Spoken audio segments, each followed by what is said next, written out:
Kay from Synthesis Band, please be on standby. Thank you.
Ladies and gentlemen, please do take your seats and make yourselves very comfortable.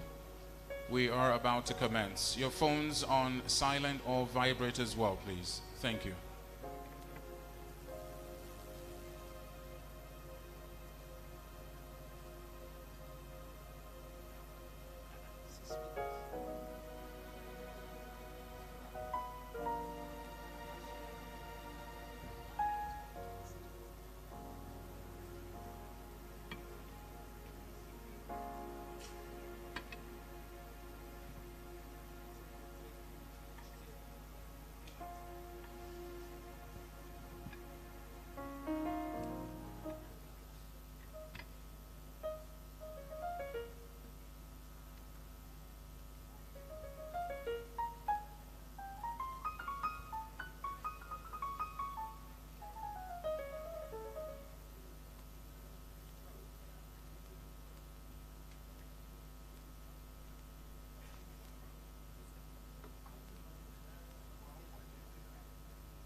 Can we also please have our panelists seated? Our panelists, please, can we have you seated? Thank you.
Ladies and gentlemen, we will appreciate restricted movement as we are about to commence the event. This will be a live broadcast, so please would appreciate if you could put your phones on silent or vibrate, preferably off.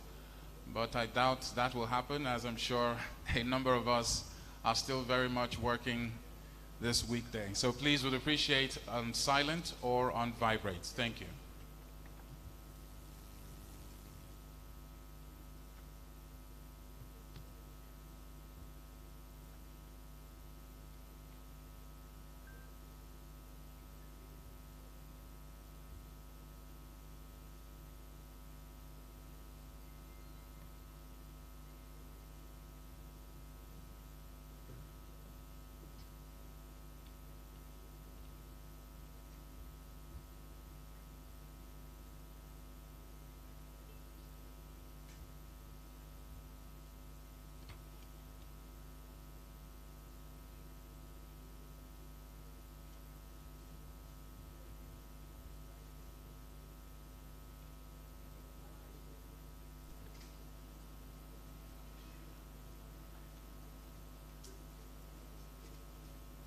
once again, thank you very much for being here on time. We appreciate your presence.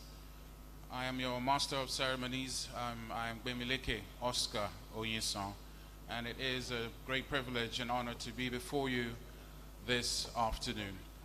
It will be a moment of intellectual assimilation, if I can use that word. We have a lot of legal luminaries in the house with us. But the summit, as we all know, is the second edition of the WOC Justice Summit, and it's all geared towards ensuring that when it comes to the legal ecosystem, we have the best of what is available, and we also consolidate on what has been achieved so far. And need I introduce, of course, the reason for why we are here. A great man, a statesman, and a man that I'm sure that we are all proud of and have associated with directly or indirectly. But before we kick off with all the formal pleasantries, I would please, for the last time, crave your indulgence to take your seat and get ready as we proceed. Thank you very much.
So while we wait, I've just been told officially that the Vice President of the Federal Republic of Nigeria is very much around, and as soon as he enters the hall, we shall commence. In the meantime, for those who just joined us, please do make yourselves comfortable. You will notice there is a box either to your left or to your right, and that basically contains a light refreshment for you today. Let's just call that the starter meal. But I would also advise that you consume it little by little. There's also water there as well, in case you're a bit thirsty. Still also observing all COVID protocol rules. Would appreciate that as well with your face masks. And if you do have the time and you have hand sanitizers, it would be nice to utilize that as well.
Ladies and gentlemen, please can we all rise?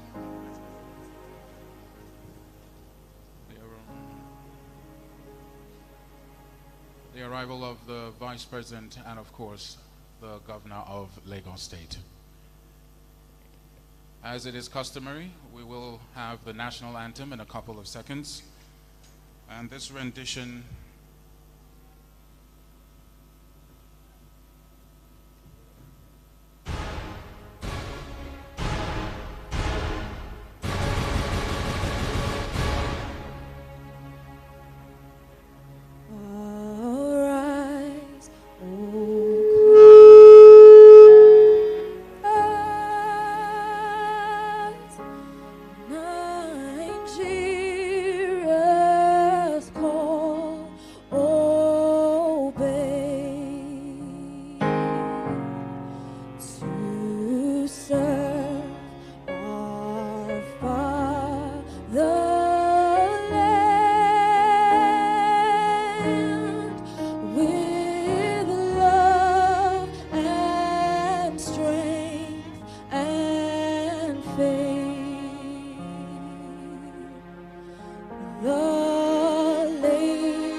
Thank you very much, Kay, for that beautiful rendition. God bless the Federal Republic of Nigeria. On that note, ladies and gentlemen, we would like to formally welcome you to the WOC Justice Summit 2.0. I am Bemileke Oscar Oyinsan, your Masters of Ceremonies, and it is indeed a great honor and privilege to be here in your midst. We're here to celebrate a great man, illustrious man, a dedicated man, a person that I'm sure each and every one of us would love to emulate and is still emulated in one way or another, a true statesman. I would like to dispose very quickly with the official pleasantries and of course the protocols. As you can imagine, there are quite a number of people in the hall today. First, I would like to recognize the presence of the Vice President of the Federal Republic of Nigeria in the person of Professor Yemi Osinbajo, GCON, SAN. Thank you very much for being here, sir. We appreciate your time. Would also like to recognize the Speaker of the House of Representatives of the Federal Republic of Nigeria and the person of Femi Gbajabiamila. We also have the Chief Justice of Nigeria as well here, represented by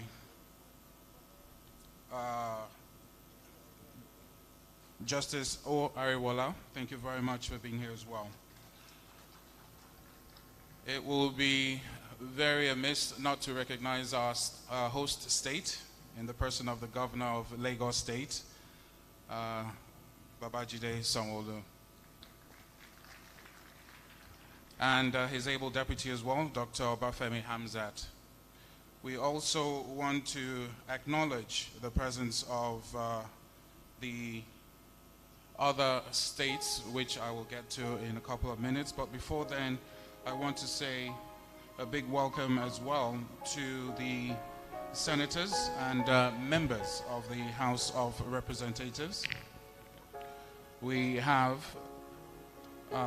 Senator Amosun as well here, and of course Ekpeyemi Bamidele, and Senator Jibola Bashir. Thank you very much for being here as well. The President of the Court of Appeal and Justices of the Supreme Court, Honorable Justice Danbam Mensem, represented by Honorable Justice Daniel Khalil, GCA. Thank you for being here as well. The Ministers of Cabinet rank of the Federal Republic of Nigeria. I've been told that we are really pressed for time. The ambassadors of foreign nations, we'd like to welcome Ambassador George Ogunta, the Justice of the Supreme Court, retired, former ambassador to the United Kingdom. We have as well present with us the Justices of the Court of Appeal, and also we have the Chief Judge of the Federal High Court, Honorable Justice John Soho, represented by Honorable Justice Anna Kay. The Justices of the various Supreme Courts, thank you very much as well. We have our Royal Fathers also in our midst, His Royal Majesty Oba Alayeluwa Sahid Elegushi. Thank you, sir, as well. And of course, the Oba Lawal, that's the Oniru of Iru. We have the chairman of Parastatals, the head of service of Lagos, Mr. Hakeem Muriokwala, the SANs present, members of the legal profession, and of course, heads of states, and of course the group MDs and the statesmen, the captains of industries, members of the press, ladies and gentlemen, and of course those of you viewing from home as well. I am standing on all the existing protocols, and during the course of this event, we will acknowledge you on the multimedia screen as you arrive. So thank you very much for being here, and we formally welcome you. This event is one to celebrate Chief Wole Olanipekun OFR SAN, 45 years of legal practice, and the reason that we're all here, you'll get to understand a bit better. I would like to call on at this point a managing partner to continue with the proceedings of this event in the person of Bode Olanipekun, SAN.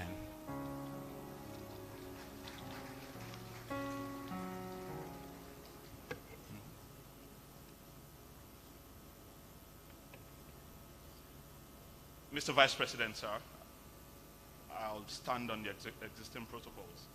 It's my pleasure to welcome everyone to the second edition of the WOC Justice Summit.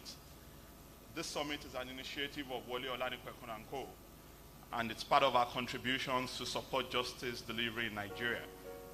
Our firm was established in 1980 by the then little-known 29-year-old Mr. Wole Olanipekun, who today is the 70-year-old Chief Wole Olanipekun, OFR, SAN, LLD, Doctor of Letters, FNIELS, etc. As a 41-year-old institution, we've interacted and engaged consistently with all sectors of law enforcement, including all strata of inferior, trial, and appellate courts in Nigeria.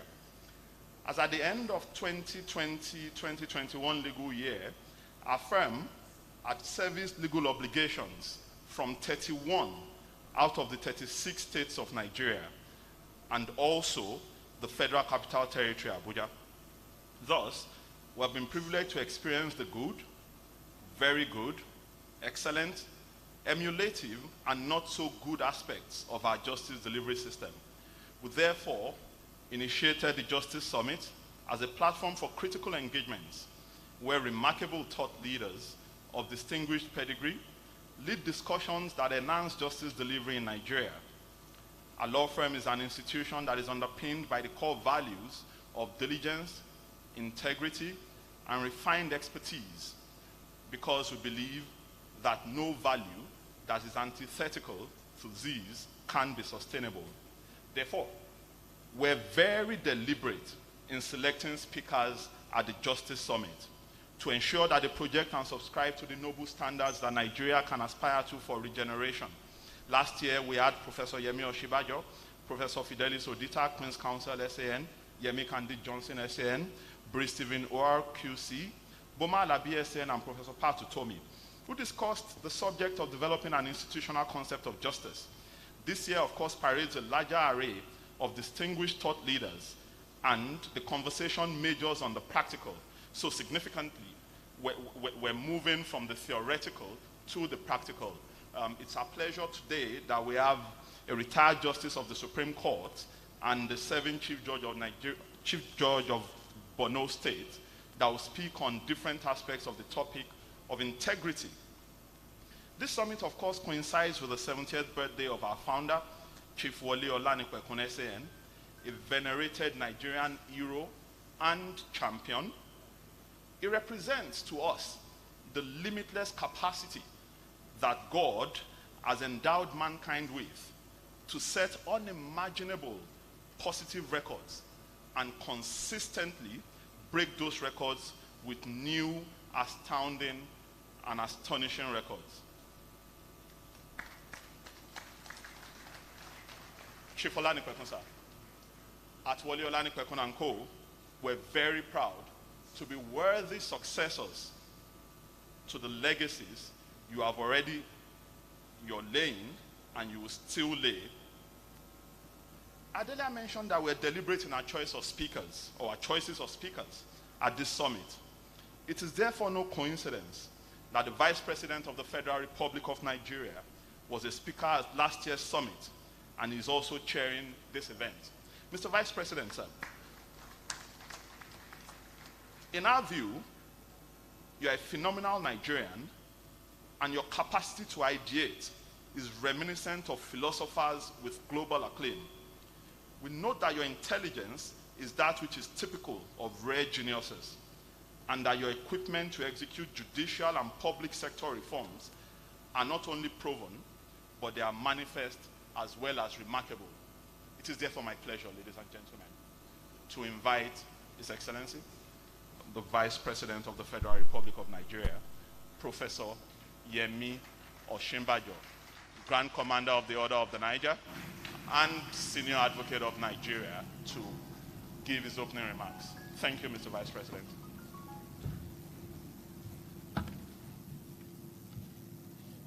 Thank you very much. Please sit.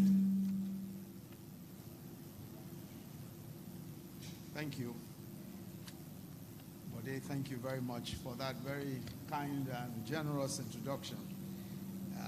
If I don't, I had better just make sense here after that kind of very glowing introduction. The Speaker of the House of Representatives, represented today by the Honorable Kuye Adamori Aliu, the Chief Justice of Nigeria, ably represented by Honorable Justice Olukayode Ariwola, Excellency the Governor of Lagos State, Mr. Babajide Sanwo-Olu, the Deputy Chief of Staff to the President, Mr. Adeola Ikpaye, our host and honorary, Chief Wole Olanipekun, OFR, Senior Advocate of Nigeria, and his dear wife, Mrs. Erelu Ashiwaju Omolara Olanipekun, the keynote speaker and former Vice Chancellor, Lagos State University, Professor Olanrewaju Fagbo, Senior Advocate of Nigeria, the President of the Court of Appeal, represented today by the Honorable Justice Daniel Kalio, the panel of discussants, His Royal Majesty the Honorable Justice Fedode Tobai, retired, the Honorable Justice Paul Galunje, retired, the Honorable Justice Kashim Zana, the Chief Judge of Borno State, Mr. A.B. Mahmood, Senior Advocate of Nigeria, Mrs. Funke Adekoya, Senior Advocate of Nigeria, Mr. Femi Falano, Senior Advocate of Nigeria, and Mrs. Ibukun Awoshika, the matriarch of the Nigerian Bar and the very first female Senior Advocate of Nigeria, Chief Folake Sholanke, CON-SAN. Honored guests, ladies and gentlemen, let me say how deeply honored I am to have been asked to chair this symposium of the WOC Justice Summit 2.0 in celebration of the 70th birthday of my dear Egbon, Chief Wale Olanipekun, Senior Advocate of Nigeria. If you look at Chief Olanipekun's photographs when he was 40, when he was 50, and 60, and now 70, it is evident that nothing has changed. He looks exactly the same. Although I hear some troublemakers saying that it's his bank accounts you should look at for any changes. But let me speak for my Egbon on that. Let us just say that his finances have grown from strength to strength and from glory to glory. I've advised that he needs to spend some of that hard currency now. I suggested that he might buy a jet. It will make his journeys all across the country and elsewhere more pleasurable. And not a big jet, Egbon, not a big one, just a small one, lest those naysayers accuse you of showing off. So just a little jet. But we thank God for giving him such sound physical and mental health and an ever-youthful physique and disposition. Many years ago, I said to Chief Olanipegun that he is becoming Nigeria's most consequential constitutional lawyer since the legendary Rotimi Williams, Senior Advocate of Nigeria, of blessed memory, going by the number and range of constitutional matters in our superior courts in which he acted as counsel. I now know that I might have understated what his relevance would be, because clearly, given the number and variety of the major cases that he has been in, and many of which he has won, he is probably one of the most consequential and influential lawyers in the Commonwealth. Chief Olanipekun's great intellect, his mastery of the law, its substance, its technicalities, his incredible ability to get to the heart of the matter and to let whole panels of judges see his sometimes daring points, his disarming wit and humor, and his sometimes lyrical and poetic submissions, quoting from the classics and the scriptures, make him easily one of the most outstanding minds in the legal profession in this or any other generation. But I'm sure that what must give him as much, if not more satisfaction, as his accomplishments in the legal profession is how he has affected the lives of hundreds and maybe thousands who cannot repay him for his kindness, his many charities and philanthropies, and several contributions to the growth and reach, especially of the gospel. I'm especially thankful to God that the tributes that you are being paid today are not being said at a memorial service, or as we say, a celebration of life, as we call it, when you are gone, but in your lifetime. There's simply nothing comparable to seeing your legacy in your lifetime.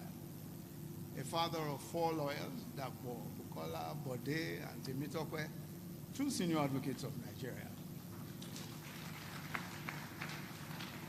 Dapo and Bode, and the elder senior advocate, Dapo, even went as far as a doctorate in law. But I'm sure Chief Olanipegun will agree that the very best partnership is probably not Wale Olanipegun and co. It is with his sweetheart of many years and the mother of his children, Erelu Ashiwaju Omolara Olanipegun. Our dear auntie, whose unfailing love and support, he undoubtedly would have been far less successful. I've had many conversations with Chief Olanipegun through the years, and invariably we come back to the elephant in the room. Will the legal profession as we know it survive another 50 years, given the gridlock in processing cases through the courts and the question of integrity of the legal process, or better still, the integrity of the actors in the legal process?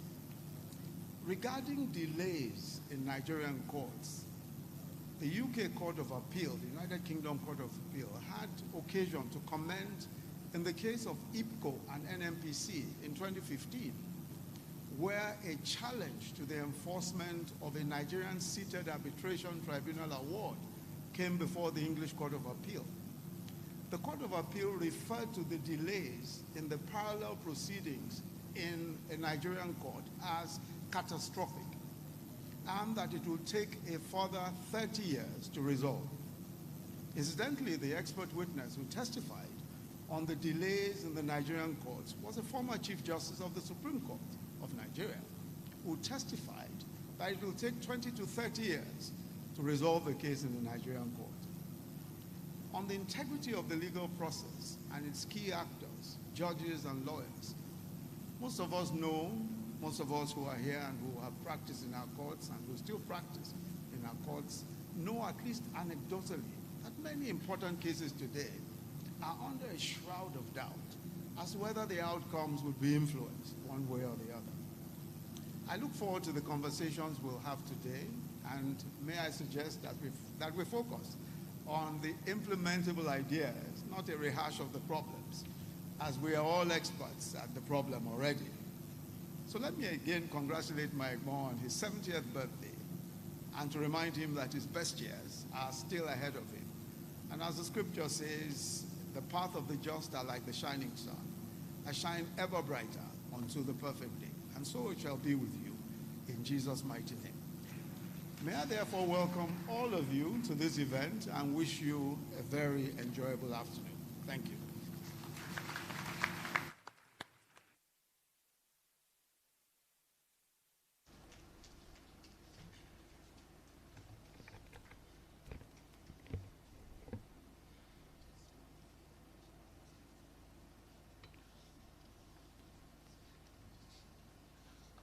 Thank you very much,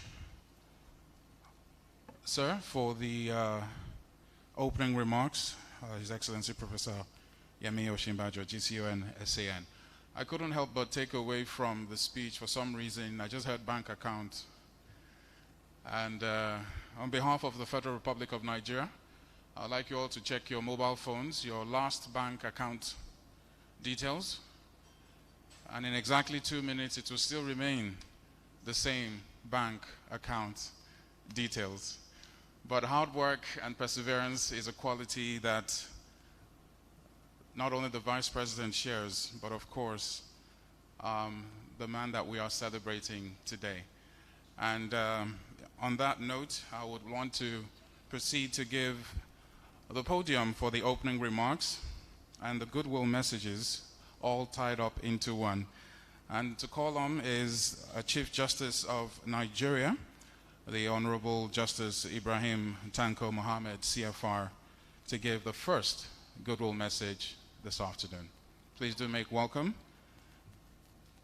a Chief Justice of Nigeria, Honorable Justice Ibrahim Tanko Mohammed. It's okay to clap.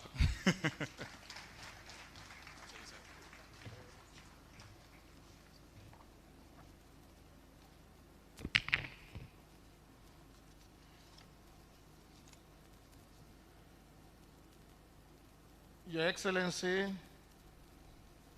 the Vice President of the Federal Republic of Nigeria, Professor Yemi Osinbajo, SAN GCO. This is the goodwill message by the Honorable the Chief Justice of Nigeria, who would have loved to be physically present to give this goodwill message. But as we are all aware, the All Nigerian Judges Conference is taking place and is closing today. But because I wear two caps, to be physically present personally, and now here and now to represent His Lordship, the Chief Justice of Nigeria, to celebrate our brother and friend, Chief Wole Olanipekun. That is why I have the honor and the privilege to deliver the goodwill message of the Chief Justice. It gives a great honor to be accorded the privilege of standing before eminent personalities from all walks of life to give a goodwill message to a legal giant of the arc of Chief Wole Olanipekun, SAN, on the epochal occasion of his 70th birthday anniversary. Today is not only a memorable day in his life alone, but the lives of the several people across the country and beyond that he has positively impacted on. Great men like this naturally have their tentacles widely spread across the hearts of an unimaginable generations of beneficiaries of his magnanimous disposition. To that effect, I want to use this opportunity to enjoin all of us to always be mindful of the fact that there is a tide in the affairs of men. The works of our hands shall always rise stoutly in testimony on our behalf when we are gone. It is with a heart full of joy that I join everyone here in celebrating this amiable legal icon, Chief Wole Olanipekun, SAN, who has been bestriding the Nigerian legal landscape with iconic academic discernment, is one lawyer that has lashed on our memory an enviable degree of intellectual eminence and legal finance that encompass all spheres of philosophy and methodical reasoning. My learned friend and brother, Chief Wole Olanipekun, is a very unique and nationalistic Nigerian with a radical posture of justice and rule of law, and he pursues every case he handles to a logical and reasonable conclusion. Even though he looks simple and unassuming, he is very strict and consciously principled in disposition. He is always very warm and engaging, which underscores the litany of friends and admirers that are always milling around him. Like all great men, my learned brother is a man of paradox, simple without being simplistic in disposition, elitist and dignified in courage, yet he relates exceptionally well with the downtrodden, as his entire life is completely devoid of publicity, undue arrogance, and elitism. That, indeed, is a direct reflection of his life, his personality, his environment, and his upbringing. The Chief Wole Olanipekun that I have known and related closely with for several years has been a dogged fighter for whatever cause he believes in. Yet, an astute advocate of the arts of mediation and reconciliation. Little wonder is fondly called the Prince of Peace by his colleagues and teeming admirers. Those who know him very well will harbor no doubt of his expansive landscape of courage that does not hurt or intimidate others. He epitomizes the generosity that does not vaunt, and even showed a loving kindness for people that have arisen triumphant over his human frailties. Like the proverbial mountain of refuge, he willingly offered his enamored curtain of cloud as shield over his clan of friends and acquaintances. He's a man with a heart large enough to accommodate people from all walks of life. He has become a refuge of some sort to a large clan of followers who continually draw inspiration, succor, and strength to propel their foray into the wild world. Our birthday boy has always exhibited scholarship and legal candor. Every of his presentations in the courtroom is laced with academic flavor and intellectual steam. His oratory prowess is like an ocean wave that moves with vigor and vibrancy. His legal presentations have covered a gamut of issues that have offered us sufficient food for thought, not just as judicial officers and lawyers, but as citizens of the global community that are desirous of having a free, peaceful, and egalitarian society. His intellectual accomplishments have, to a large extent, crystallized the legal profession by injecting confidence in the minds of both practitioners and law students. His astuteness and eloquence in the courtroom, coupled with the seamless application of legal wisdom to any cause he's championing, has made him an enigma of some sort. A quintessential role model to several people, is literally a man of many paths. Is in industry, deep knowledge of law, and methodic execution of all cases brought to him by his large clientele community have stood him out as a man of honor and uncommon pedigree. It is these rare qualities that enhance his meteoric accession to the inner bar. As a reliable acquaintance that I have been closely related with for several years, Chief Wole Olanipekun SAN is by all standards a rare gem and unblemished specimen of trust and integrity. He has been gallantly treading many paths exclusively preserved for people of honor. For those who are fortunate to encounter him at both formal and informal levels, he has always willingly offered them a school in humility and integrity. In everything he does, he endeavors to leave an indelible mark that displays the banner of a man of substance and dignity. He has worked assiduously to etch his name in gold as a minister in the Temple of Justice, and has ipso facto won an army of admirers to himself through his enviable mastery of law. Interestingly, that has consciously brought us to the enviable conclusion that the celebrant has proved that most things that certain people do exceptionally well are proofs of their ability to identify their talents. It is the general belief, however, that anyone who excels in the practice of his chosen profession is not necessarily as a result of age or dogged perseverance on the job, but the simple exhibition of the talent endowed him by the Almighty God.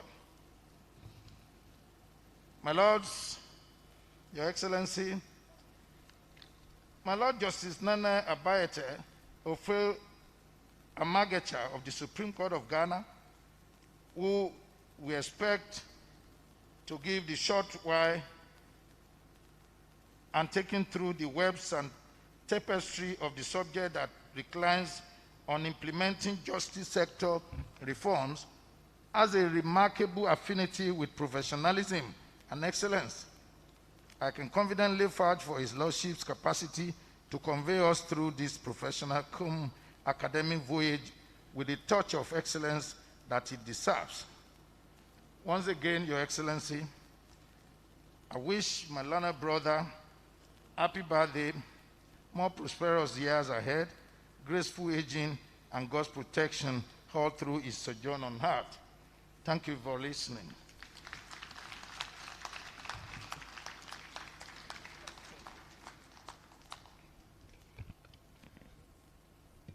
Thank you very much, sir. I'm sure for those of us in the hall, we have attended numerous events of such where you hear the word goodwill messages.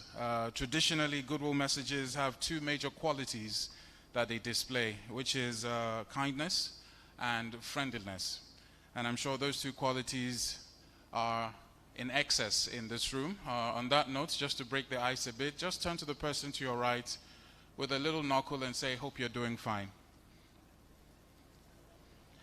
It's as simple as that. Still in the spirit of goodwill messages, I would like to call on the President of Court of Appeal, Honorable Justice Monica Dongba Mensem, PCA, for his goodwill message. A round of applause, please.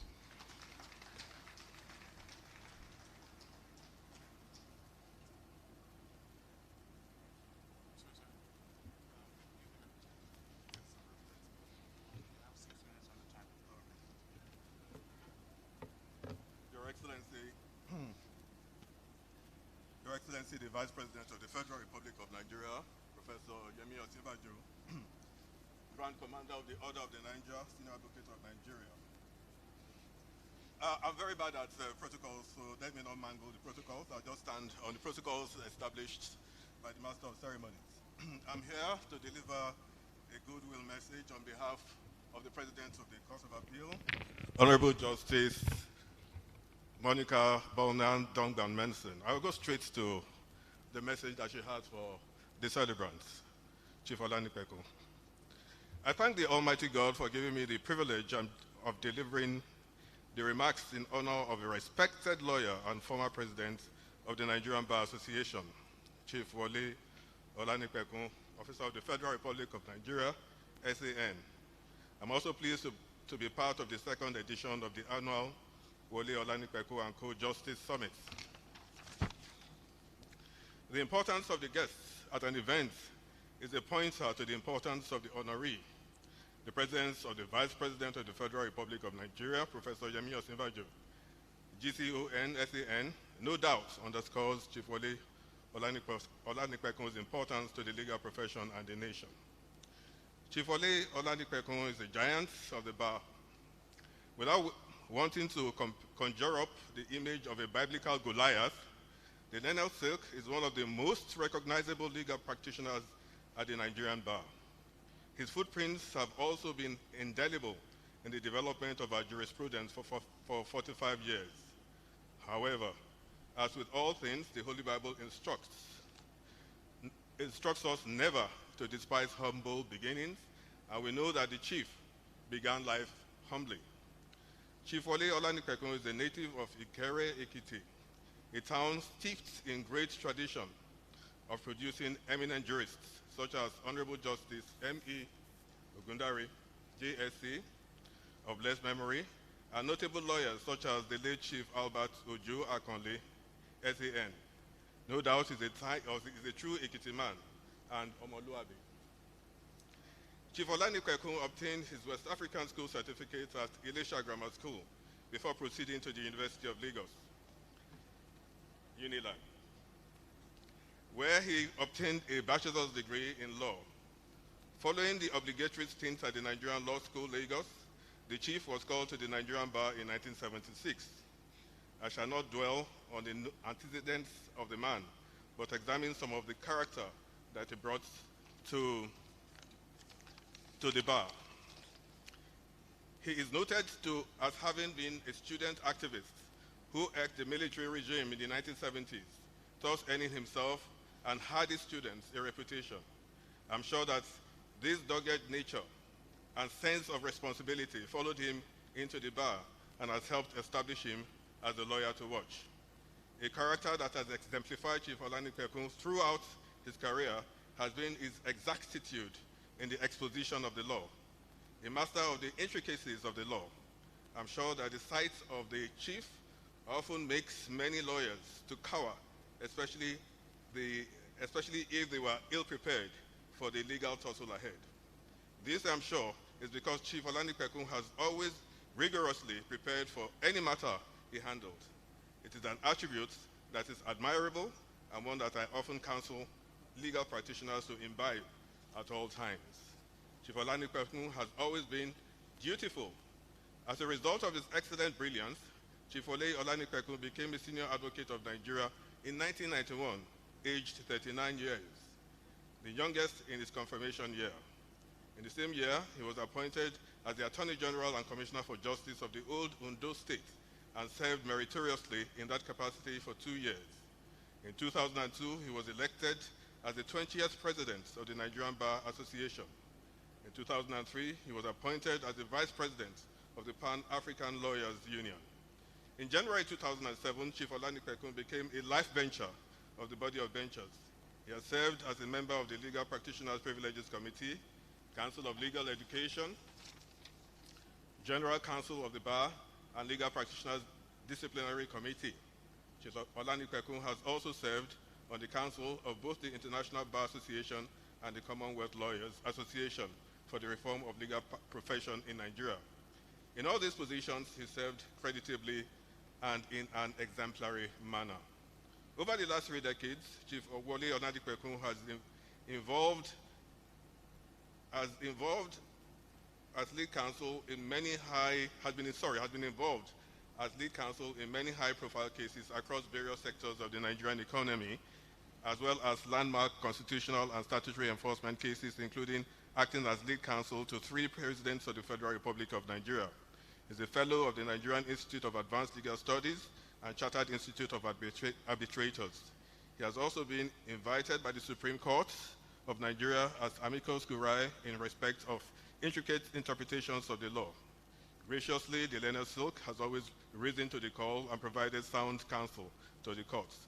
Chief Onadikwekun also possesses a love for education. He was the Pro-Chancellor and Chairman of the Governing Council of the University of Ibadan between 2004 and 2006. In a commendable sense of duty, as Pro-Chancellor and Chairman of Council of that university, he never collected his statutory allowances, which ran into millions of naira.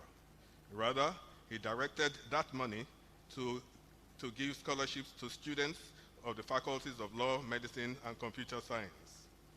In addition, the chief also donated 350 capacity lecture theater to the University of Ibadan, as well as 10 million naira to mitigate the effect of flood at that university. Shows you the kind of person that Chief Onadikwekun is. This is the sense of service one admires above him. Service to country, service to humanity. As the Pro-Chancellor and Chairman of the Governing Council of the Ajayi Crowther University, Oyo, he inaugurated a befitting quarters for the Vice-Chancellor of the university. He also served as a member of the Governing Council of the University of Ado-Ekiti, Ekiti State, also making impact there. Despite the obvious successes and trappings of wealth, the chief remains humble and extremely polite to the bench and to his colleagues and everyone else. Chief Onadikwekun remains a generous barman, sponsoring many young lawyers to the law school and carrying out many projects for the bar and his faith.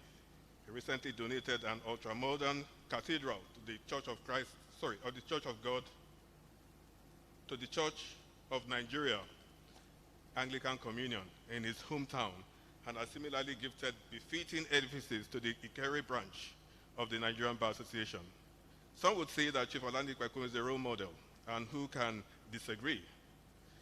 His record speaks for itself, and his reputation as a great mind is undoubted.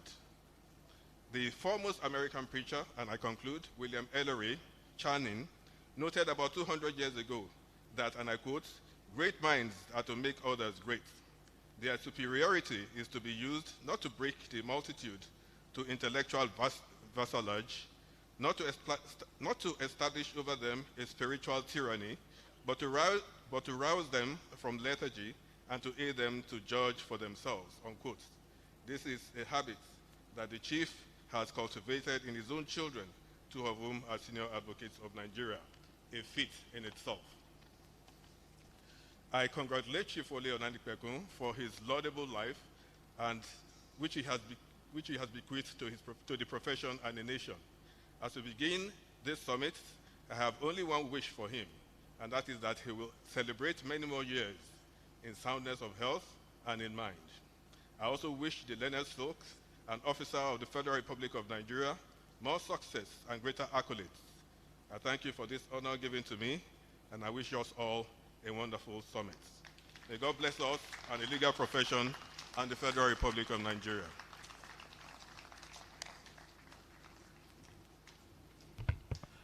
Thank you very much, sir. We have a quick word from the governor of Lagos State in the person of Babajide Sanwo-Olu. Please do make welcome. He's the governor of the state where, of course, Chief obtained his bachelor's degree in law, and this is the only state that could have happened. Thank you.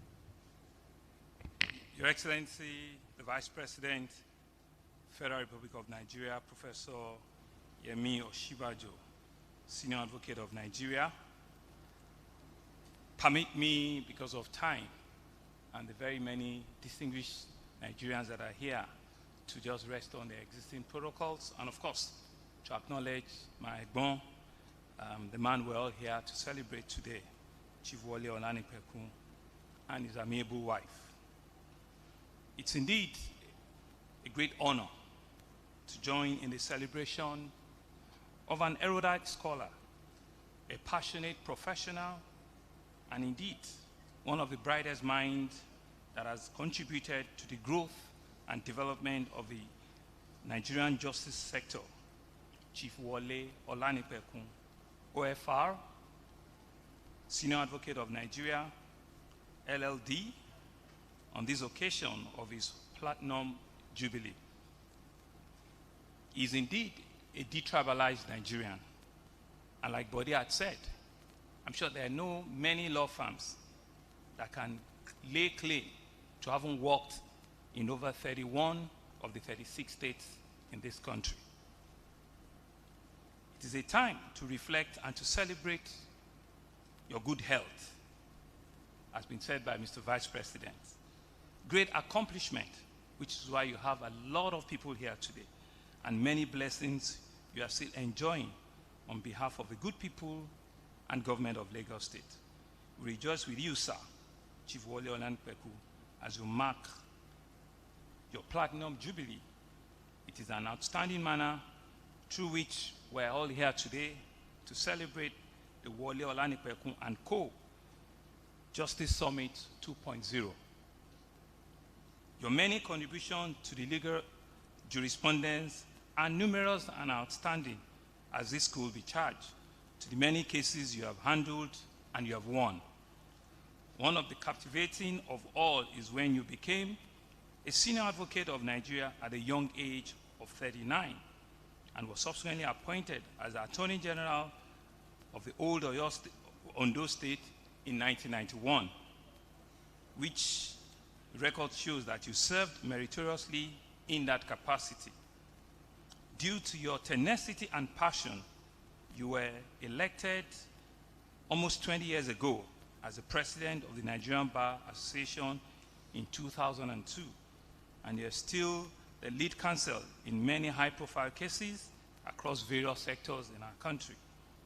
As a man beyond comprehension, you devoted all your statutory allowance, as my last speaker to had said, as Pro-Chancellor and Chairman Governing Council of the University of Ibadan, to be given a scholarship to indigent students in various faculties and other projects.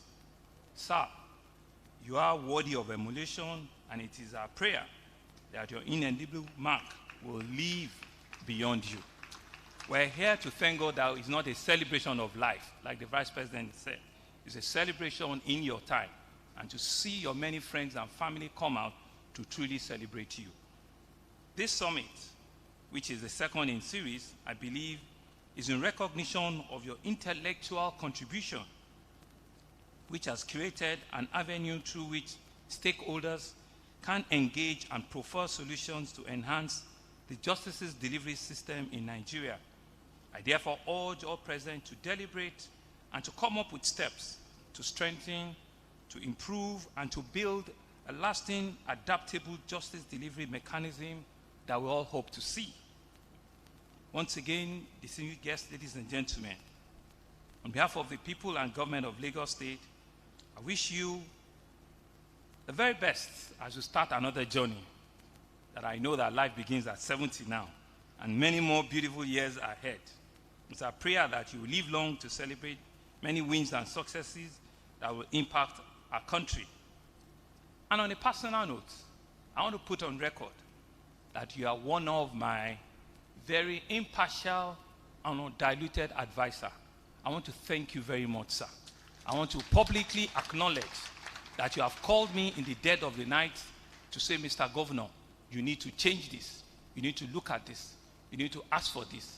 And each time, I'm indeed very grateful that you can indeed do that for me. For a lot of people, on a personal note, Uncle Wole Olanipekun dresses impeccable. He had bought me 3 suits, and which I am indeed very grateful. But he still owes me one, because I did ask that Bode should also be given to us so that we can indeed make sure that he's all-rounder and he knows what I'm talking about. Distinguished guests, ladies and gentlemen, thank you very much.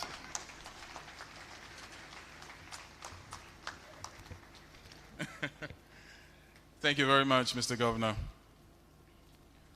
Before the panel discussion, we have our keynote address this afternoon.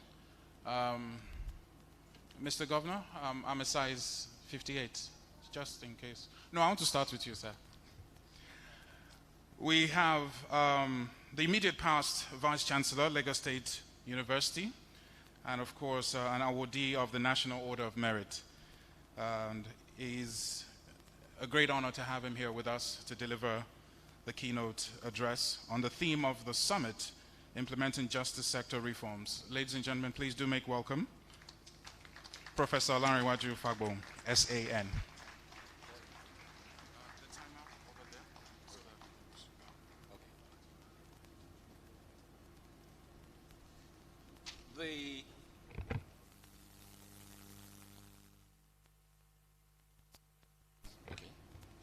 I've just been informed by the organizers that the keynote address has been bound in blue and is on the table beside the guest.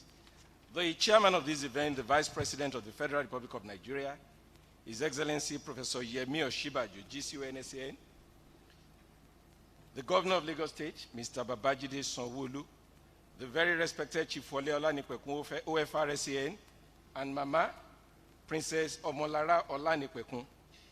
I think on that note, I will stand on already established protocols, and I say good afternoon. Let me particularly thank the Vice President for making out time to personally chair this event.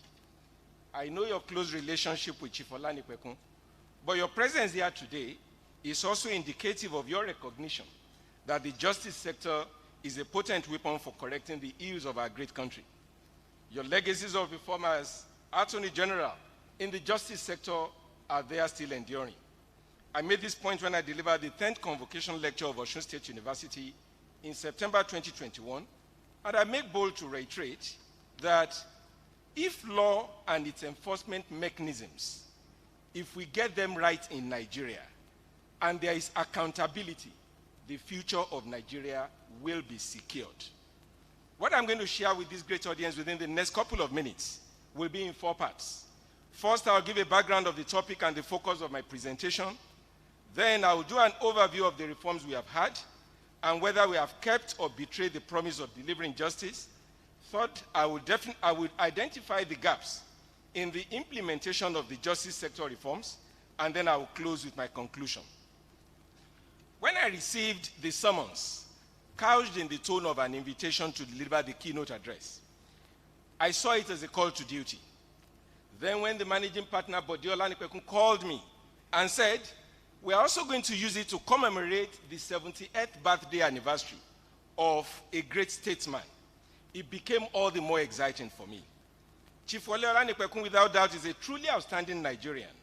The characteristics that have defined your frame and spread your reputation over the years are carved in personal courage, hard work, determination, confidence, straight and forthright approach to issues, which Mr. Governor alluded to a few minutes back. Practical wisdom, matchless grit, lucidity of thought and expression, and a love for humanity. As an intellectual powerhouse, you have put your life and soul into almost all that you have done and continue to do. You have made many marks both within and outside the legal profession and have become an inspiration to so many. You are not just a thoroughbred preeminent practitioner. You are indeed a man of outstanding eminence.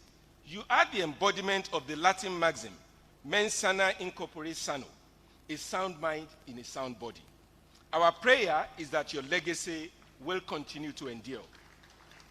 Your Excellency, the Vice President, in the course of my research, I can confirm that significant part of the resources of Chief Wole Olanipekun has gone into humanity. So that is what you are making a reference to in terms of his bank account. It has gone to humanity. In dealing with the topic of this year's summit, I asked myself, what exactly is the intent of the organizers? The first edition of this great event, which was delivered by Professor Fidelis Odita, was on the keynote, developing an institutional concept of justice in Nigeria. The Vice President was at that event also. And the Vice President looked at a number of things which I've identified in that paper. I asked myself, what exactly is the guidance for me in terms of the presentation that I'm going to be making here today? I recognize that in the letter that was sent to me, they made note of the fact that, yes, I served as Vice Chancellor of Lagos State University, and we were able to achieve a number of reforms. In the 5 years of the tenure of that administration, there was no crisis for the 5 years. There was no break in the academic session of the university. Those who know LASU before will attest to that. And it was a time that the university became a World Bank Center of Excellence. So these were some of the things that were indicated in the letter, and I felt they were part of the things that they want me to make allusions to. Now I look at the area of eminent jurists, leading practitioners and scholars that have been put together to discuss the theme of this event.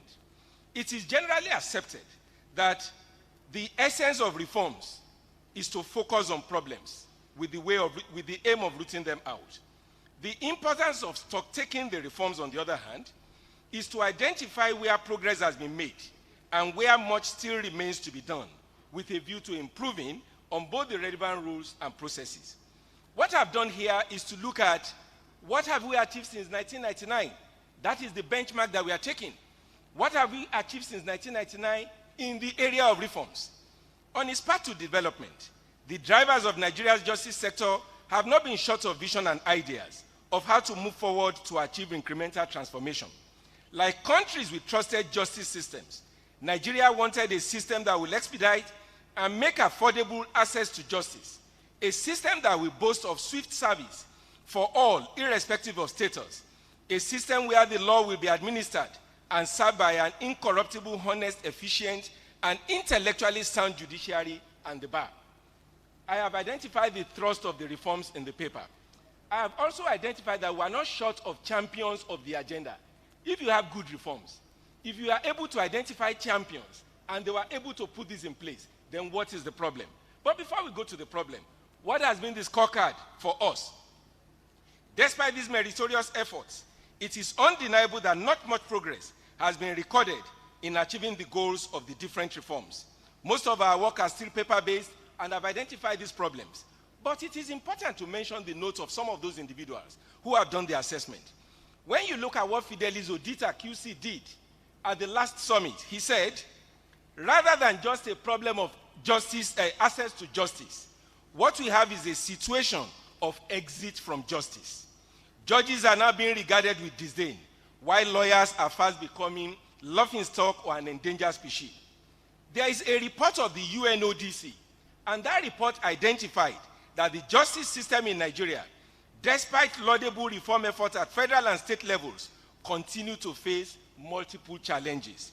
Again, when you look at the index of the World Justice Project, Nigeria ranks 108 out of 128 countries, measured by the World Justice Project Rule of Law Index.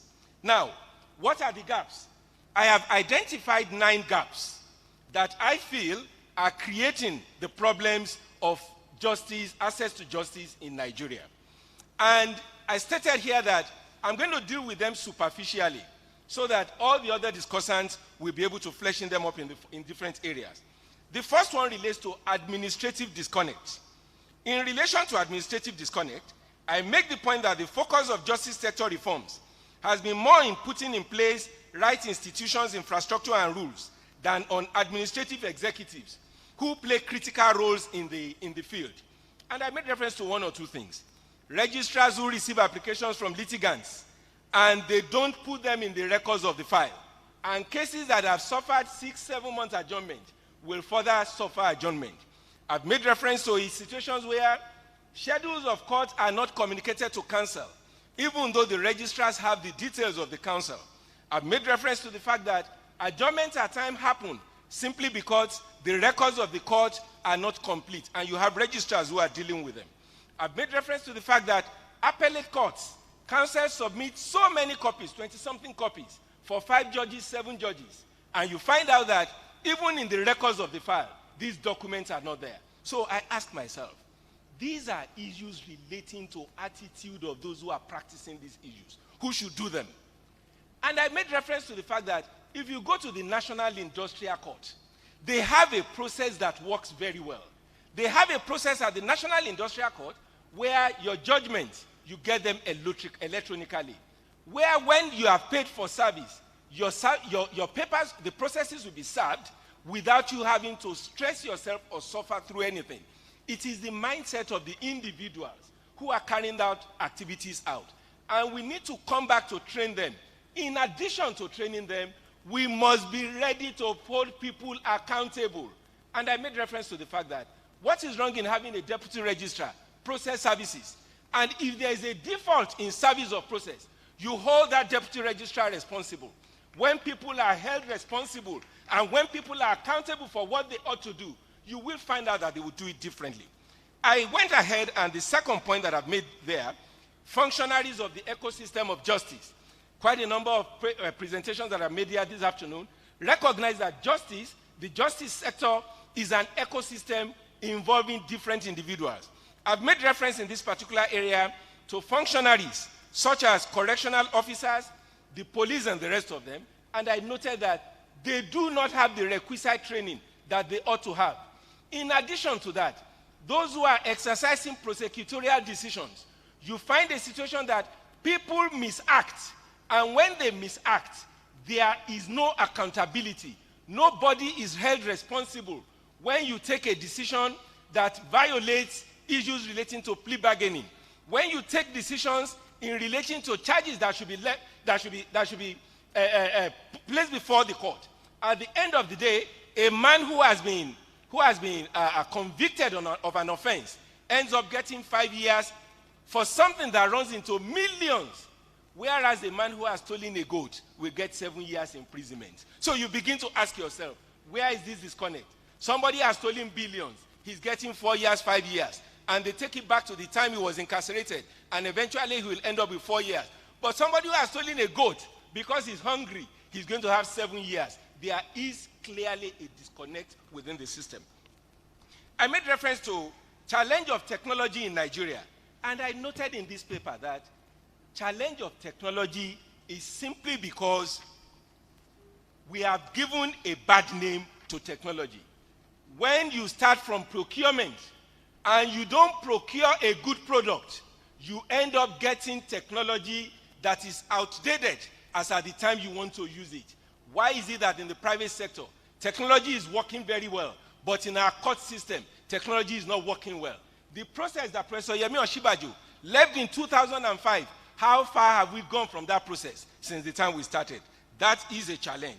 I also made reference to mortar coils in enforcement of judgment. When you go to our court premises, you see quite a number of vehicles. You see a whole lot of things that have been done there in furtherance of execution of judgment. You begin to ask, both the judgment debtor and the judgment creditor, none of them is having justice. Because by the time those things are destroyed there, the judgment creditor is not able to have money's worth. The man who owns the thing from whom you collected it, what is he taking home? Nothing. So what is it that we are talking about justice in that situation?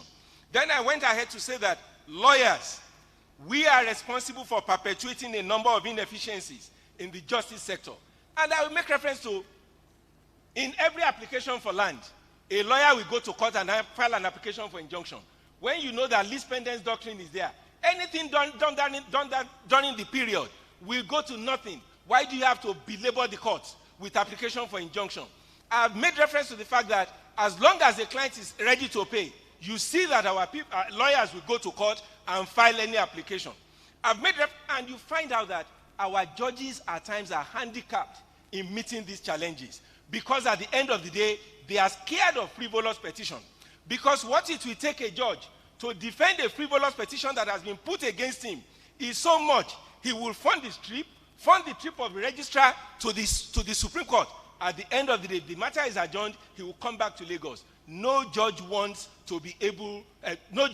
any frivolous application to be written against them. And the end result of that is a situation where they are not in control of their court as they should be, to discipline errant counsel who are mischievous with great respect. And I made note of the fact that when you go to countries like the US and the UK, if you file an application that is frivolous, or you do something that amounts to professional misconduct, the judge right there will start the sanction. It happened in the case of President Biden.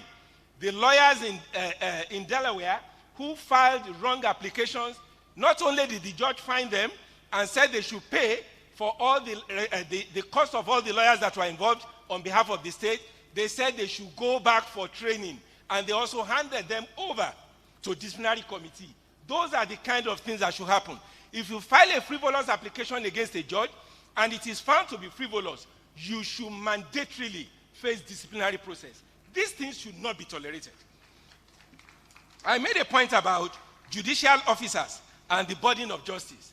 And I said, at the end of the day, you find out that our judicial officers, some judges don't sit at 9 o'clock. When they sit at times, they don't go through the process in a way that is congenial. They give impression that there's hostility. Yes, we have recognized that lawyers can do some things that are wrong, but we have also recognized that some of our judicial officers, they don't have that judicial instinct. You must recognize the fact that when you look at the training of lawyers, as at the time you are going through the university and going through the law school, you are not being trained to serve as a judge. You are being trained to serve as a lawyer. When you are serving as a lawyer, you are taking the position of, I am protecting the interest of my client. You are not taking the position of balancing situation, looking and putting it on the scale and being able to do your assessment. But we throw them in after 2 weeks of sitting with another sitting judge. We say they should go and start the work. At the end of the day, giving them that judicial instinct is not going to work that way. So I've made the point in the paper. Then I said, the way we want to monitor lawyers, there is also a need to start monitoring our judges. And I made reference to the fact that sometime in the 80s, it was the early 90s, we had a magazine in Lagos. It was Squib magazine. I'm sure some lawyers will remember the Squib. The fear of the Squib was the beginning of seriousness. No judge will sit late because Squib will report it. If a counsel misconducts himself, Squib will report it. If a registrar does something that is not right, Squib will report it. But what happened to Squib? Squib was shut down. It shows a system that does not want to be monitored. If we continue that way, we cannot achieve justice at the end of the day. Complexity of appellate court rules. I made the point that when you are looking at our appellate court rules, and I made an example, the Supreme Court strikes out a man's appeal against death sentence on the ground that the notice of appeal was defective and incompetent, same having been signed by counsel to the appellant instead of the appellant himself. Because a process was signed by his counsel and not by the appellant, that is the basis upon which the appeal is found incompetent. Our courts have continued to draw a distinction between grounds of mixed law and fact, ground of law. And from time to time, the court will tell us that it is a thin line between some of these issues at times. I believe we can make less complex our court of appeal rules. I believe we can make less complex. Look at these issues that creates, because when you look at our system, a matter that has been adjourned or a matter that did not come up for about 3-4 years, when they say that the appeals that are being had now are appeals dating back to 2017, 2018, and they come to court in 2021, and then they are struck out for being incompetent because it's a ground of mixed law and fact and there was no leave taken before the court. These are issues that are destructive of justice. Then I made the point, the last one, the eighth one, I've run through 7 of them. The 8th one, Supreme Court. I have noted that there's a need for significant shift in the way our Supreme Court are looking at issues. The goal of justice sector reforms is to enable the law to achieve substantial justice. Justice is the goal and the spirit of law. Consequently, there is no reason why a court should not administer justice in every situation and according to law. I've made reference to 4 cases here. FRN against Ojikalu. I know it's a popular case that all of us know. Lucky against the state. Ode and Alaga. Adegbanke against Ojelabi. I'm only going to focus on one of them. I will focus on Ode and Alaga because the birthday boy, Chief Olani Kwekun, was in Ode and Alaga. He was for the appellant applicant. What happened in Ode and Alaga? The issue before the court centered on irregularity of service of the notice of appeal. Respondent did not deny receiving a copy of the notice of appeal. Respondent accepted service of appellant's application for leave to appeal at the same address. Respondent was served with the notice of appeal by substituted means based on an order of the court, and this was before the hearing of the appeal. Respondent filed and exchanged briefs of argument, which in itself is a waiver or in a way of the defect. The Supreme Court held that because there was no personal service of notice of appeal, the appeal was incompetent. And I said, historically, these cases are indicative that despite the mantra of the court not to sacrifice justice on the altar of technicalities, the Supreme Court, with very great respect to their lordship, have continued to show a rigorous adherence to inordinate legalism as against determination of cases on their merit. And I made reference historically to the Supreme Court in the exercise of its interpretative jurisdiction has always walked the talk of pushing mechanism in the law to the back while pushing substance over form. I made reference to the case of Ariori against Elemo, Ohuka against the state, Nasiru Bello and Attorney General. Thank you very much. You saw that my voice was cracking. Thank you.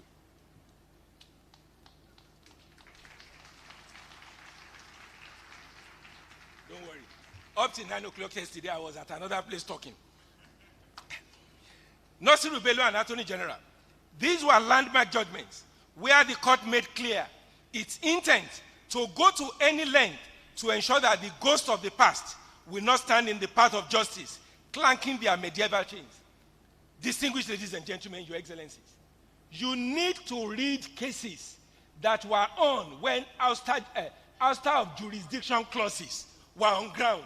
And you need to see the bold decision of our courts to ensure that you need to do everything before you can oust their jurisdiction.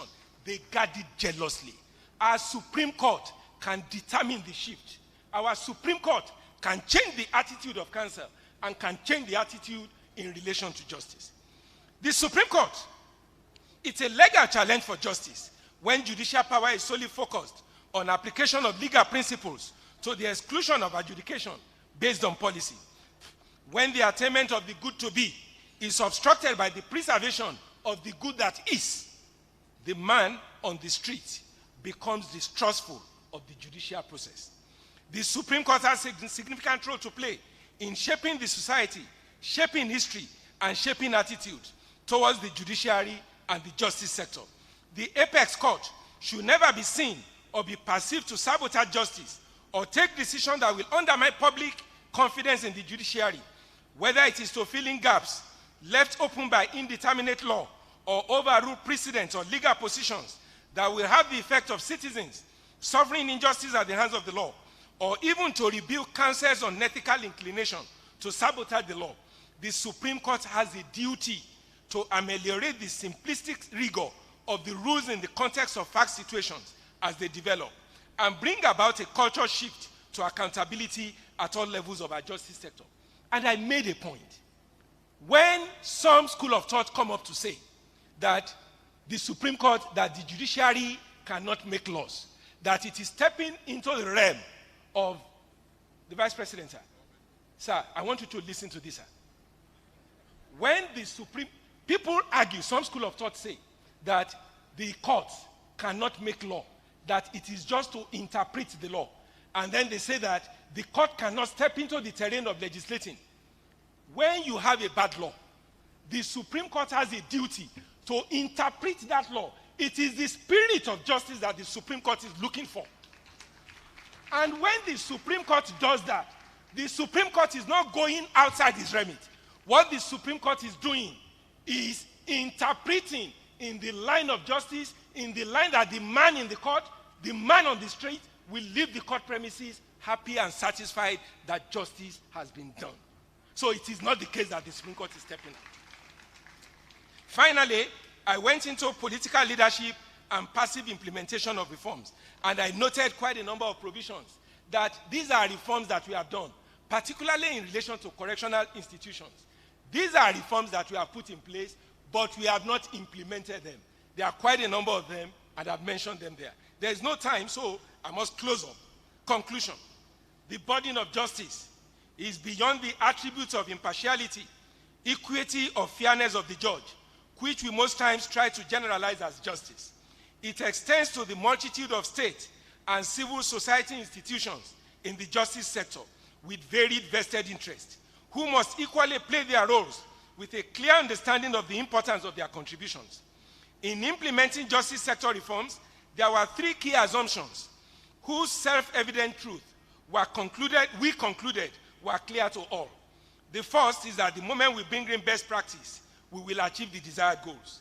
The second is that all critical stakeholders have an understanding of what is at stake, and at worst, what will be required is the upscale of their skill set and knowledge. The third is that all critical stakeholders will exceed the right discipline and commitment. Day-to-day unfolding events have fiercely challenged these assumptions. The threats to reforms and the dividend of reforms are steeped more in our individual contributions as stakeholders. The reality confronting Nigeria at the moment is that of lack of enthusiasm for justice within the justice sector. It has outpaced holistic justice. To give legitimacy to justice, accountability for the action of every role actor within the sector is critical. Indeed, it is fundamental. In the final analysis, for as long as the justice sector fails to implement reforms that translates to real justice, the force of equity and fairness will itself incite changes in ways that are radical and beyond what we can generally anticipate. And in closing, I said this. What were the three things we did at LASU? That for the 5 years, 2016 to 2021, everybody was part of the project. Everybody ran the race. Three things we did. Strict adherence to rule of law and due process. It allowed us to be consistent and fair. Even if you are close to the Vice Chancellor, what you are not entitled to, you will not get it. And if you are a foe of the Vice Chancellor, if you see yourself as a foe of the Vice Chancellor, whatever it is that you are entitled to, you will get it. I don't need to go there. They can be asked. They will confirm it. 2, every member of the community was made to understand the vision, and they became leaders in their respective corners. That changed the culture. 3, accountability became a watchword because we were very bold on discipline. I thank you.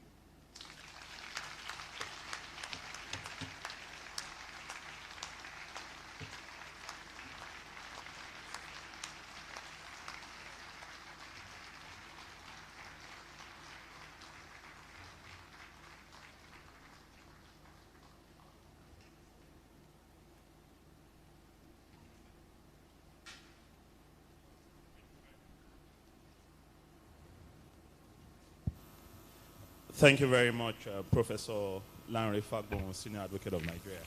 I also thank my stars that in the few times we've worked together, that we've been on the same side, because it certainly will be big danger for you to have you as an adversary, sir. We'll go straight to my very respected noble lord, Honorable Justice Kashim Zana. He would kick off the panel discussions. My lord is the Chief Judge of Borno State, sir. It's a pleasure. I always love to listen to you. My lord, you're welcome, sir.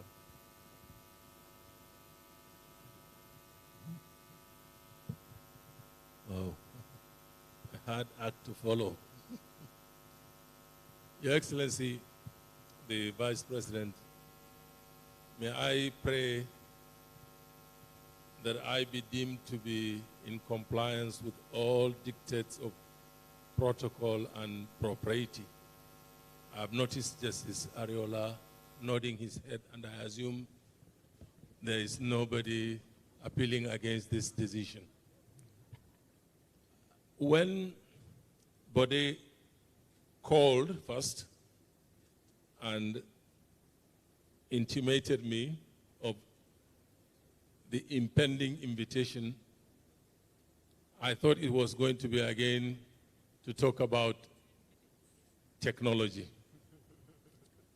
He pleasantly surprised me when he said, no, it's integrity we want you to talk about, judicial integrity. I agreed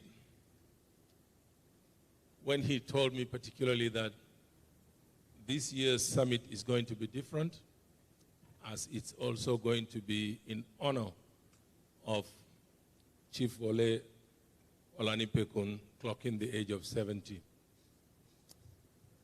I will admit that no person humbles me more than that who, having legitimately, by dint of hard work and intellectual acumen, achieved a lot, yet turns round to use the fruits of his labor and acumen for public good and renders public service with it. As one who has been claiming salary every month for every good I may claim to have done, I cannot but be humbled. So refusing was out of the question.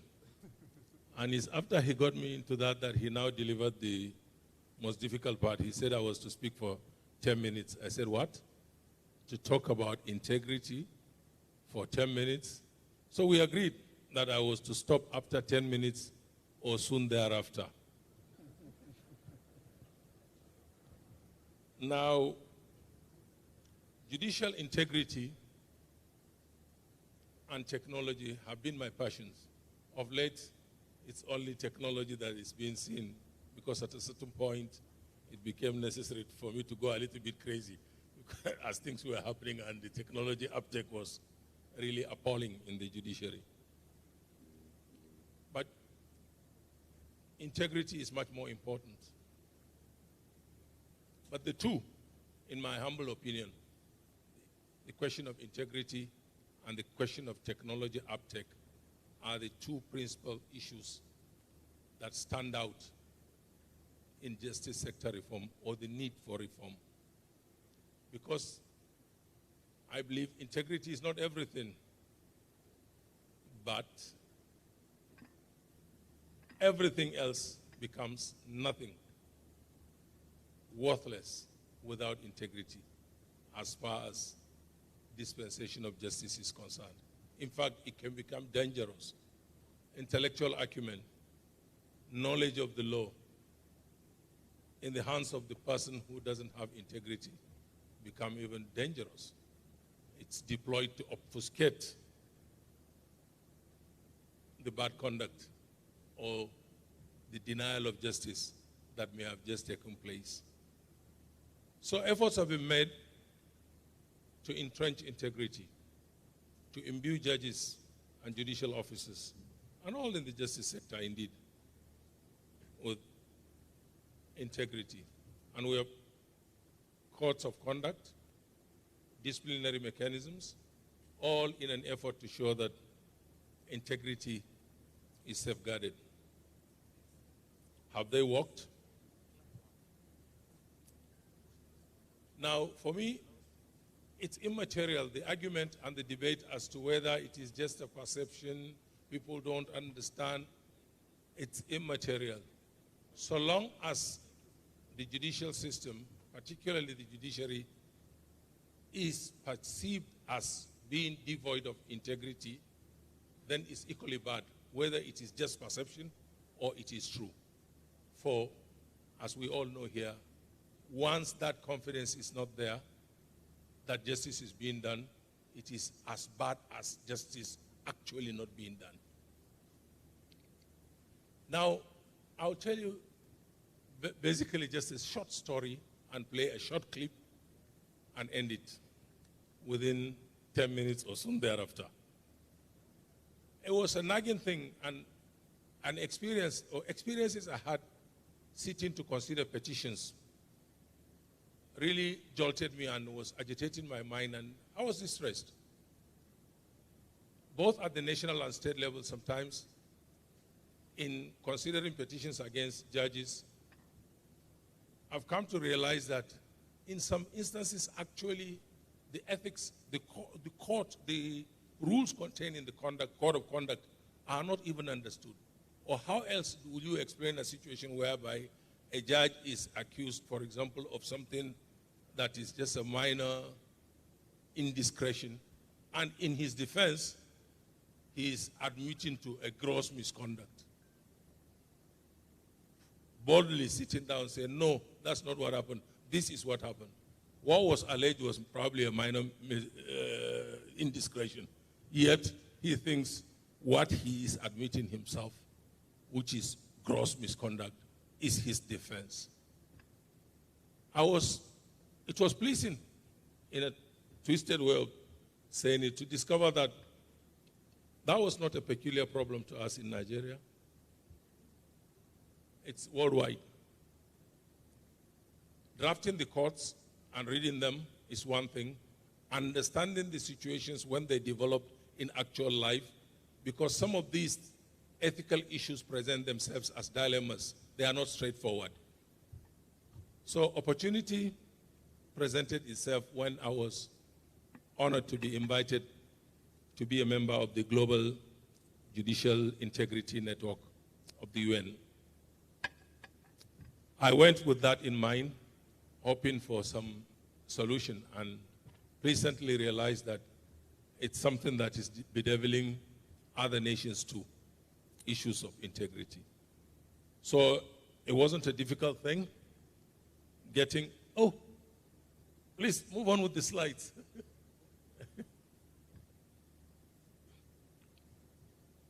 Yeah, go ahead. I've already passed that.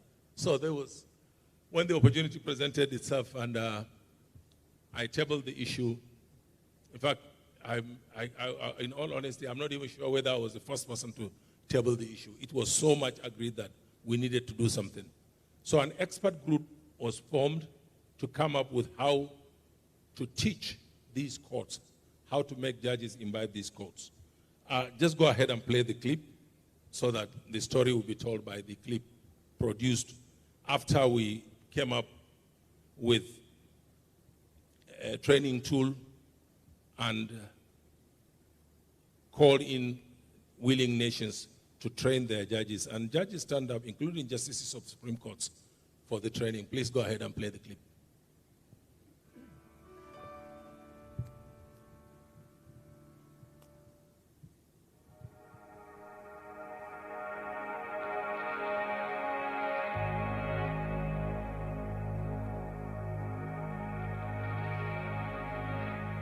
Sadly, there is corruption amongst some judiciaries in some countries in the world. 1 of 10 complaints of breach of duty of judges or prosecutors relates to the unethical behavior. We have a serious problem with the independence, and after that, the corruption. In terms of ethics and conduct, this is a major thing nowadays globally for all of the judges around the world, which is why we're advocating for more training of judicial officers. Judges and prosecutors are not fully aware of their ethical responsibility. Subtract integrity and everything collapses as far as the positives in the judiciary are concerned. We are the ones who uphold the rule of law. And if we don't have that integrity, if we don't have that independence, then nobody looks to us to save them at a time when their principles, their rights are being trampled on.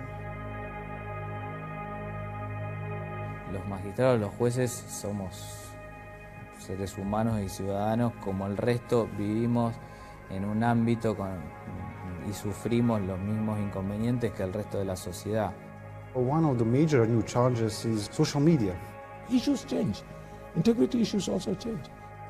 Sextortion, where a judge might make a lenient sentence in return for sexual favors. Years back, gender issues may not even be discussed when it comes to integrity, but now gender issues have become issues of integrity too.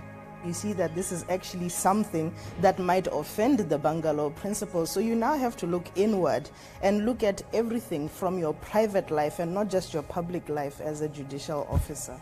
Many judges have to go outside their country and to see what other countries do. The Global Judicial Integrity Network is a network of judges, for judges, and driven by judges. With this network, it's peer helping peer.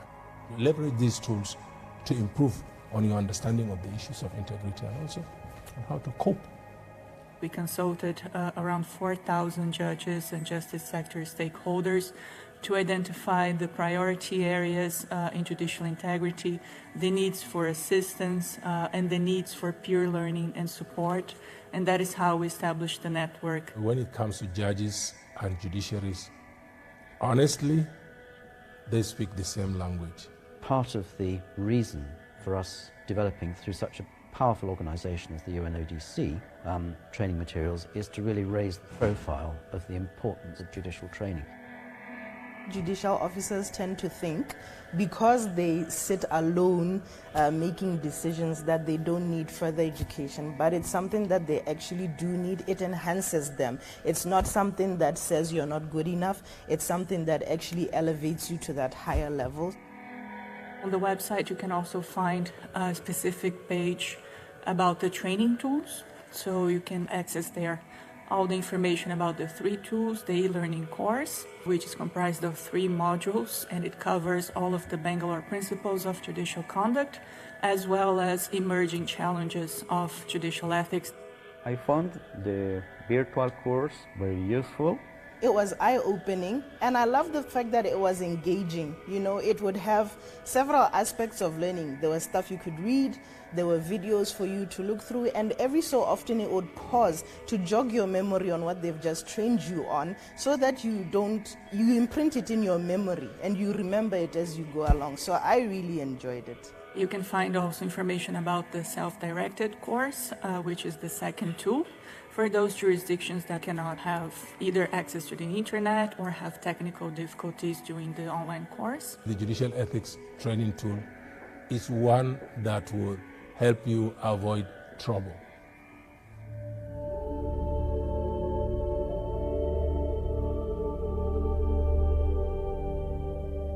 Judges do not like being lectured to.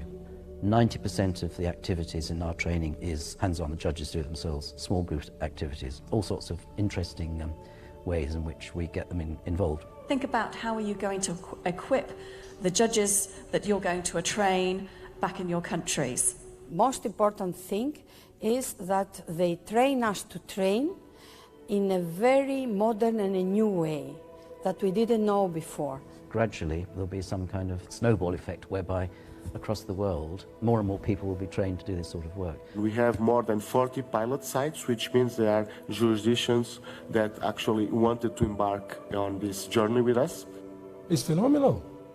The whole point of this training is to get judges to realize that they're human and to be conscious of their frailties and to deal with them. You don't have to pitch it. It sells itself. If all the judges will apply the principles, we can make a change and we can project to the people another way to see the justice system.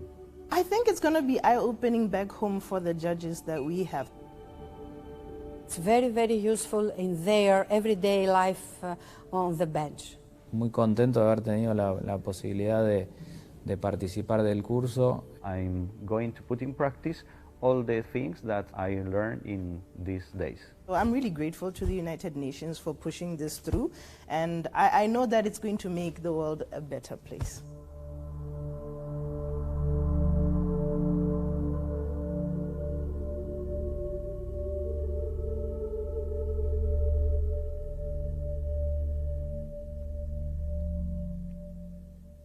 Thank you. Let's go to the next slide. Now, since we left Vienna after the first training that we delivered, several countries, the last time I think it was up to 70 that have adopted it. I commend it to all judiciaries in Nigeria. And it's not just for judges. It's important that lawyers also know about these things. It's a very interesting self-directed course you take online in privacy. And take the test. 3 modules. You can go to the last module if you like, and the advanced module. And after you take the test and pass, you get a certificate. But the pass mark is 80. It covers the wide gamut of integrity issues, the conventional or the known ones like judicial independence, but particularly of concern are exercises that have to do with how to identify ethical issues when presented, how to resolve ethical dilemmas, and also new and emerging issues in judicial integrity. Sorry, my 10 minutes, soon thereafter is about to be long thereafter. So there are emerging issues. It's not just bribery or corruption, but there are more insidious issues of integrity that judges have to confront. I'm particularly delighted with our content there on implicit bias. I remember when I presented this at the previous National Annual Judges Conference, and I asked how many judges approach a case when already biased. No hand was raised. But subsequently, when I presented it at another forum, all the judges who were present at the first one, because I went in depth into implicit bias, raised their hands. Because when we talk about bias, the thought is of conscious bias. But there is subconscious bias, there is unconscious bias, and they are even more dangerous because they are more insidious. And as judges, these are issues that we need to familiarize ourselves with. I must permit me to say that emerging issues go even into emerging crimes. Judges need, as a matter of integrity, to be abreast of these developments and equip themselves to handle these cases. I remember when as usual, our vice president, I was watching television when he cautioned about hate speech. That was virtually unheard of in this country, but it was something that we were living with and we were reaping the bad consequences of. So judiciaries need to be abreast when the laws come. Unfortunately, in Borno, we've just reviewed our law. We've submitted a request to review our penal laws. Hate speech is one of it, like criminal trolling. All these are integrity issues. The integrity is integral to be whole. So the demands are high, and this cost takes care of a lot of it.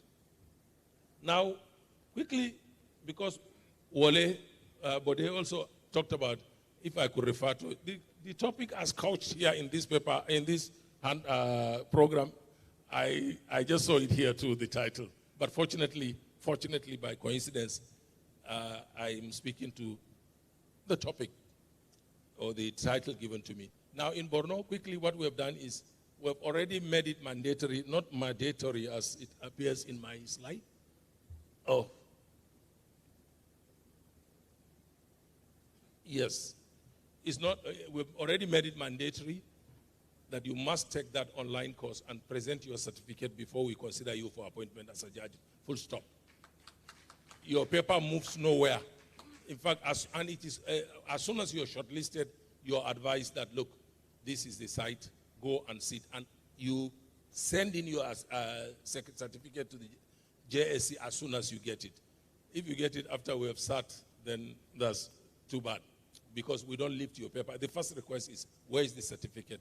We look at the certificate, then we go in to consider another thing. Another thing we inform, because now this goes to efforts at entrenching integrity.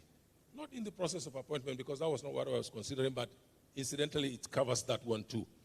Now, we already have a rule in the JSC rules, in fact, NJC rules, that you should not lobby to be appointed a judge. So we've gone further. As soon as you're shortlisted, you get the letter that you're shortlisted. Go and take this integrity test and present your certificate. And also, we caught that section of the NJC rules that says you shouldn't lobby. And we've gone further to also advise your well-wishers not to lobby on your behalf, because we would not be in a position to know whether they did it with your consent or without your consent. Now, but particularly of importance, and I'll end it there probably, is that we stick to the rules. If somebody lobbies, it takes only one condonation to make nonsense of the whole rules. So in all instances, in fact, in 2 instances, where there was lobbying by well-wishers, that was the end of it. And we made sure that it was known. Unfortunately for us, they were not just ordinary citizens who lobbied. They were important personalities. Because, like it or not, it will be known that there was this lobbying by this or that person. So it is important. It is not enough to make the rules. You must stick to it. And I'm glad the Vice Chancellor alluded to something like that. That is what happens in all institutions. You make the rules, you deviate only once, and that's it. They know that you are not following the rules. So it's all useless. And then, leadership by example. Please, can we go to the next slide? It's not just enough to preach.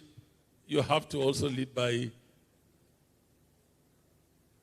Yes, I'm done.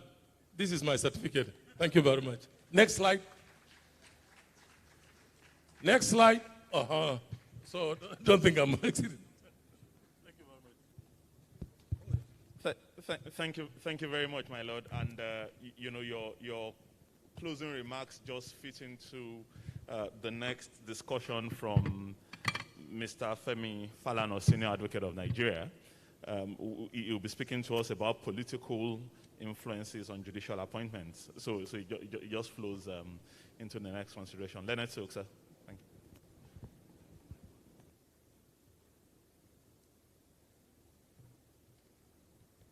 you. Is it my turn, buddy? Yes. I'm delighted. I'm especially delighted to join this celebration of my born. Chief Olanipeku had led me in cases. He once led me in a case involving a student leader who was expelled by the University of Ilorin management. He himself was a student leader at the University of Lagos. So it was in the spirit of comradeship that we took up the case. But anytime we've concluded, at the end of every proceeding, Chief Olanipeku would drive me home. The Ilorin. He was then an Ilorin lawyer. Now he's a Lagos-based legal practitioner. And his loving wife will prepare the normal Ekiti food, pounded yam. Thank you very much, madam. The student, sir, is now a senior lecturer at the University of Ibadan, Shola Olonyomi. Thank you, sir. We have also been on opposing sides. And Egbon is so generous that when he displays his legal knowledge, he will forget the fact that we are from the same place, you know. He won't spare me. But one painful thing about the cases we have handled together is that we're always paid in Naira. I haven't been lucky to handle those cases where my Egbon has been paid in dollars. Chief Olanipeku recently addressed the question of the qualification of our judges, or the qualification to become a judge in Nigeria. And he had this to say: 10 years post-call experience. For the Court of Appeal, 15 years. The Constitution doesn't say you must be a sitting judge of the High Court. But what do we have today? For you to get to the Supreme Court, you must be a justice of the Court of Appeal. Legal practitioners are totally ostracized. To me, the Supreme Court should be a potpourri of those who have been on the bench, the bar, and the academics. It should be the confluence of all of them. They can come with profound knowledge and robust judgment. I'm not saying those who are there are not doing well, but we can do better. It was not like this before. Elias, Nnamani, Ajebo were practicing lawyers before their appointment to the Supreme Court bench. There are very good and brilliant judges who, in the good old days, will have been sought out and brought to the Supreme Court. What we have now is promotion rather than appointment. It's still part of the problem we have. Justice Oputa was Chief Judge of Imo State. Would they allow any Chief Judge who we know is brilliant to go there now? Kayode Esho was Chief Judge of Oyo State before he went to the Supreme Court. We changed things and without any justification. I'm advocating that to go to the Supreme Court and the Court of Appeal, a lawyer should have put in 25 years. For the High Courts and NIC, 15 years. Vacancies should be advertised. Examinations and interviews should be conducted transparently. The secrecy surrounding the appointments of judges in Nigeria should stop. Appointments ought to be seriously considered within the ambit of the Constitution. Heads of the executive appoint cabinet members subject to the ratification of the legislature. Leaders of the legislative houses elect their leaders among themselves. It is only judges that are appointed by the heads of the executive after they have been screened by the Federal Judicial Service Commission and recommended for appointments by the National Judicial Council. Nominees for the headship of the judiciary are screened by the legislature. It is my submission that the National Judicial Council, the Federal Judicial and Service Commission, and the State Judicial Service Commissions should be reorganized and democratized to allow the judiciary to appoint judges of the lower and higher bench. And my position is that we can do this, but we have to embark on almost revolutionary measures to change what has become a problem for us. I was just informed of an ongoing process in Ekiti State where a candidate in Ekiti State was 9 years old post-call when the advertisement was published. Now, by the time the interview took place, it was then said, oh, she's 10. But by the time the applicants were asked to advertise, she was 9 years. And she has been recommended. Whereas there are people who are over 20 and 25. And this is the mess that we are currently going through. If we are going to make progress, we must have a system that is transparent and not a situation where the governors would tell the chief judges, these are my candidates. And whether you like it or not, if you don't recommend them, I will not approve your own recommendation. So this requires a lot of work on the part of all of us. For instance, I'm advocating an NJC headed by a retired Chief Justice of Nigeria and not a sitting Chief Justice. Because what happens now is that our heads of court are so busy with administrative duties. In those days, all constitutional cases were handled by the chief judges or the next judge in rank.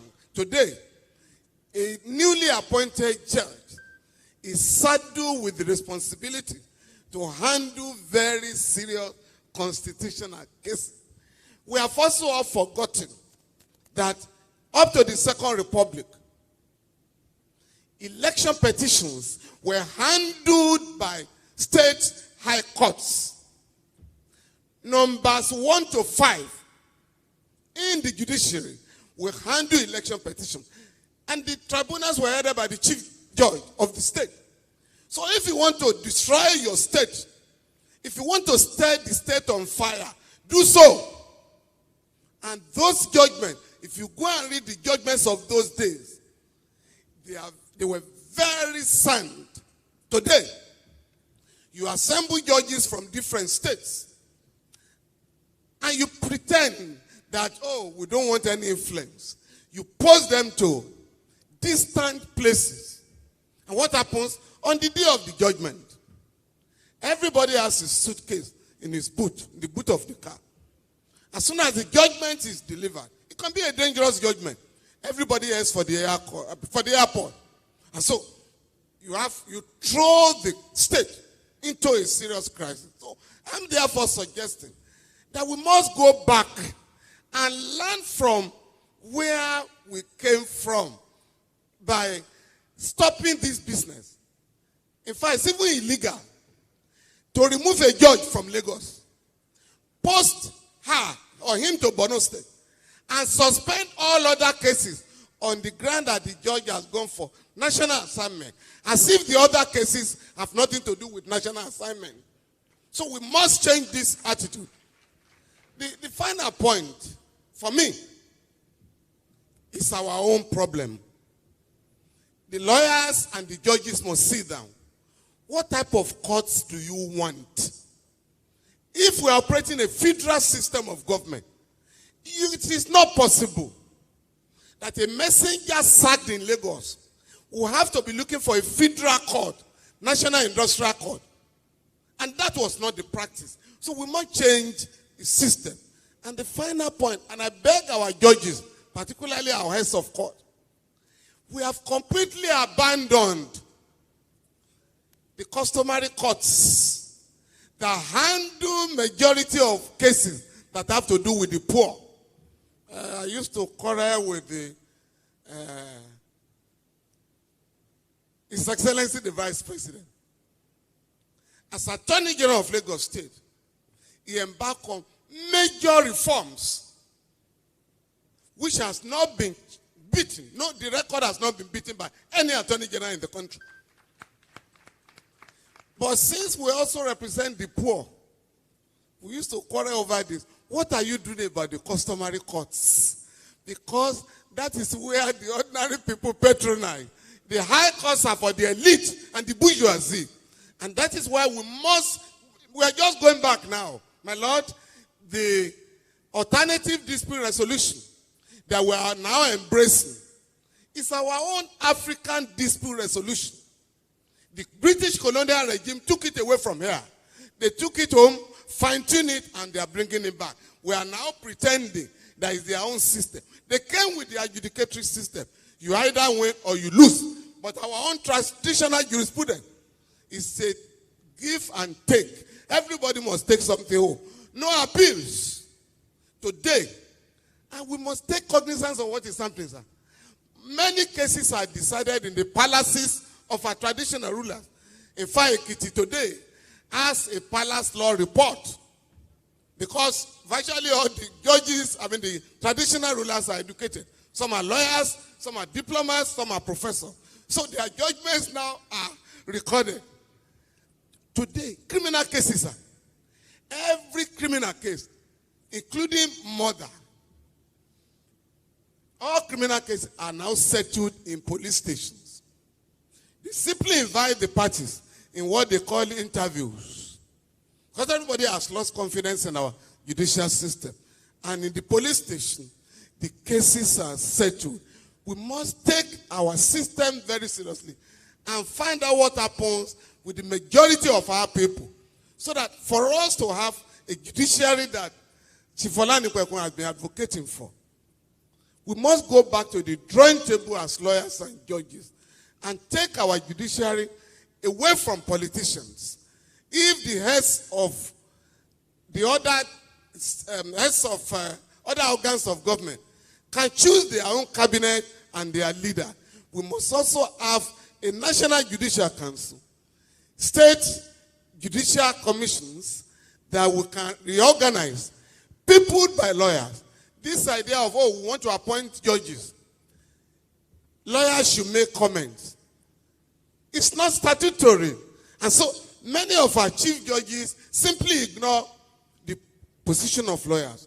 I'm therefore suggesting that in the ongoing review of the Constitution, we must suggest that the MBA in each state, the MBA at the national level, should comment on the candidacy of anybody who wants to go to the bench. I'm not here, I'm not supposed to join issues with any of the speakers, more so that age is no longer on my side. I have 2 cases pending in the National Industrial Court against the LASU management. When my very good friend was the Vice Chancellor, I never raised it with him. But since he has raised it here, I think it is important for us. The rule of law we are talking about must be at all times, everywhere. If a lecturer has been sacked for alleged misconduct, the university law says during the investigation, it can be represented by a legal practitioner. And I sent a lawyer, Stanley Onororo, to LASU. Go and represent these 2 lecturers. My lawyer was sent out. No fair hearing. And those lecturers were dismissed. The cases are pending, sir, in the National Industrial Court. Thank you very much.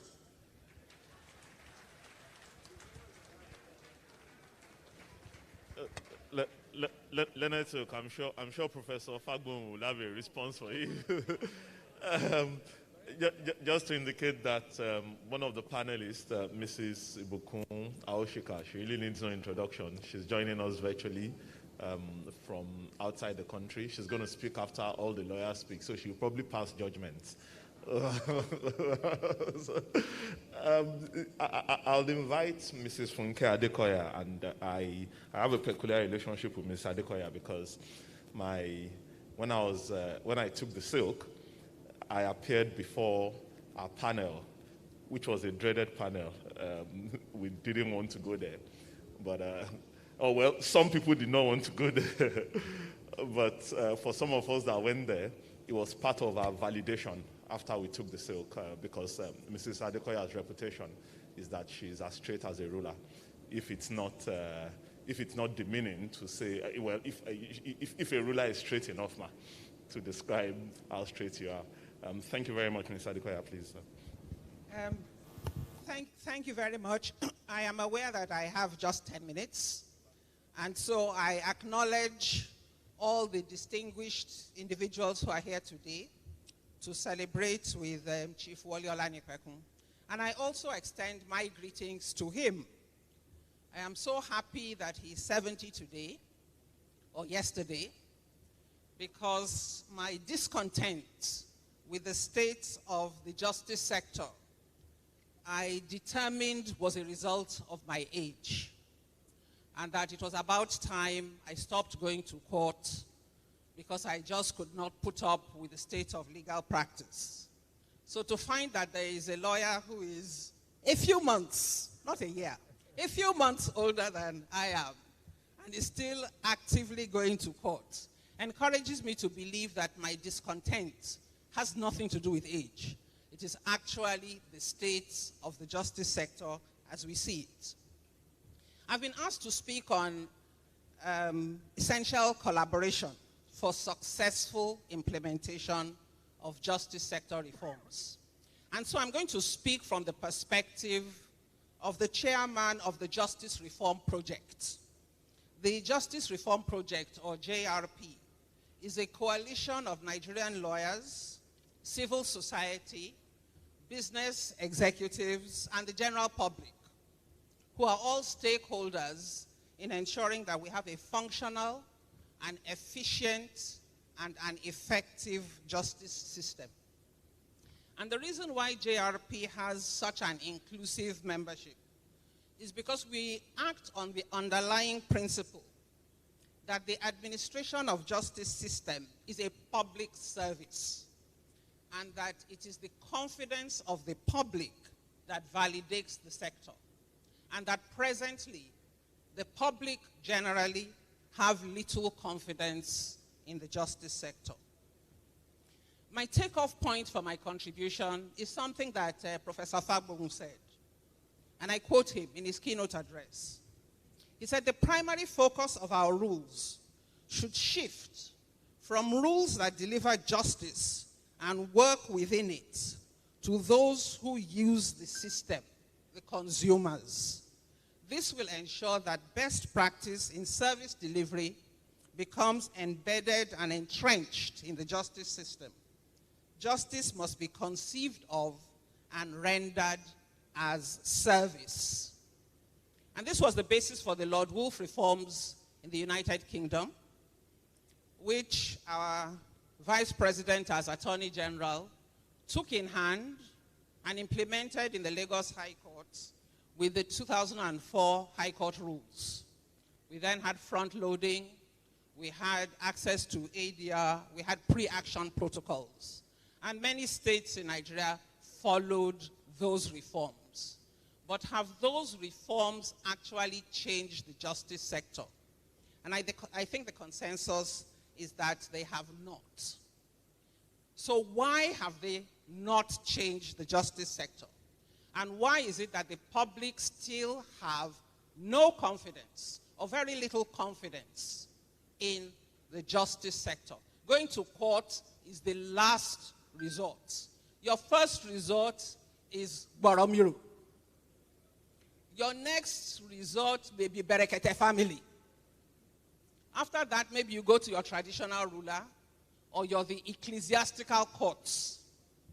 But the system of whether it is customary courts, or magistrate court, or high courts, as currently existing in our states, is usually the last recourse of whether the common man or the private individual who is not so common. And that is why people like myself, fed up with the justice sector as it currently operates, have opted for ADR, private sector dispute resolution, where we get to choose who will sit on our matters in arbitration, because we can appoint people that we think have the knowledge, have the expertise, and have the ethical background to enable us follow through on those decisions and give us the judgments we want. However, when we're dissatisfied with the judgment or the arbitration award, you then head back into the court system and go through the 7 years in the High Court and the 4 years in the Court of Appeal. So we must fix our justice sector. What has the Justice Reform Project done? We have looked at essential collaboration and decided that when we're talking about collaboration, you must have people you are collaborating with.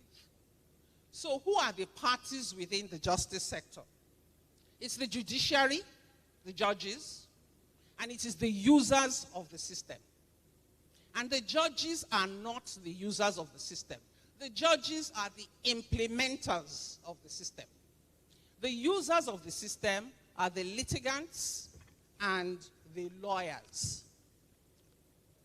One of the things that GRP has done, and I go back to what Professor Fagbo mentioned, he talked about Squib. At that time, Squib magazine, the fear of Squib was the beginning of wisdom. Now what the GRP has done is collaborated with the Nigerian Bar Association to set up a court mentoring scheme where we will monitor the courts using an app. And we'll be able to collect data on when the court sits, how long the court sits for, the attitude of the litigants, the ability to have access to court records, the speed with which decisions are made available in certified true copies. And that will enable us to have data that will be able to present to the judiciary and highlight areas where we think reforms are needed. But the issue still remains. Will the judiciary accept those reforms or those positions and implement? because we need to work together. There has to be collaboration if we are going to have the justice sector that we desire. The other thing that the Justice Reform Project has done is, and I refer to my Lord the CJ's comment about the UNODC and ethics. The UNODC also has online training in ethics for lawyers. And the Justice Reform Project has partnered with the UNODC to push for this online ethics training to be made mandatory for lawyers in the law school. Don't clap, because we haven't got a yes. We have not got a yes from the law school. We've got a response that says, oh yes, it's a very good idea. And we think we can have the law students do it during their externship. But when last we checked as JRP, there was no information that this UNODC online ethics course, free, had been given, the information had been given to the students, and that they had been asked to take this course as part of their law school training. So these are the things that we need to work upon to ensure that the judiciary, the implementers of the justice system, listen to and accept collaboration with the users of the system, whether they are litigants or whether they are lawyers.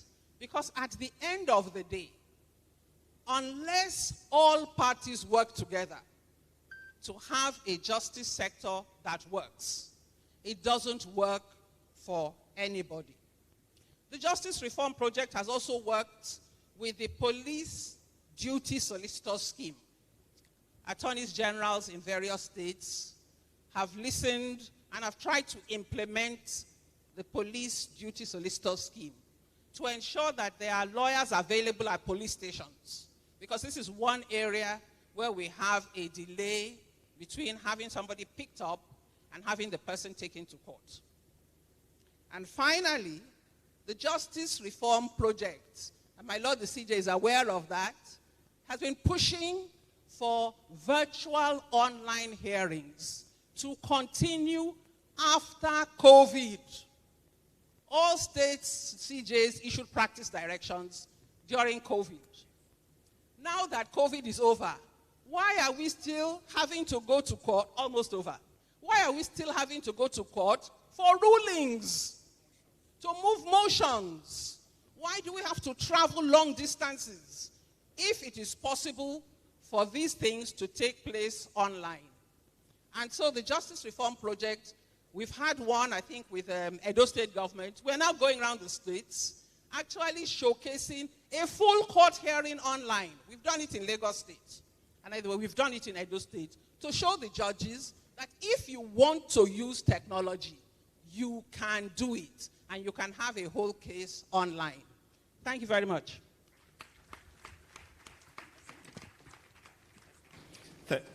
Thank you very much, Leonard. Just right on 10 minutes without an additional second. Thank you very much, man. My Lord, Honorable Justice Galumje, Justice of the Supreme Court, retired. Speaking again to the subject of integrity, my Lord, because it's quite critical. So, my Lord, will please take us through your Lordship's experience speaking to the subject of entrenching integrity in the process. Thank you so much. Thank you, ma'am. Well, the protocol has been overflogged, but I want to, there are some people you cannot bypass. The Vice President, I know when he was Attorney General of Lagos, recited abracadabra, and corruption, tumbled. And I know he's a friend of the judiciary, and I believe that you will do more for judiciary. The celebrant, congratulate you for having attained the biblical age of 10. in a country where average lifespan is less than 50. It's not a mean achievement. His Excellency, the Governor of Lagos State, my brother, Justice Aruola, and my dear brother, Justice George Adesola Oguntade. Your Excellency, you're welcome. Well, integrity is the ability, integrity of a judge is the ability of a judge to resist corruption. And we know the danger inherent in corruption. Corruption, as it is,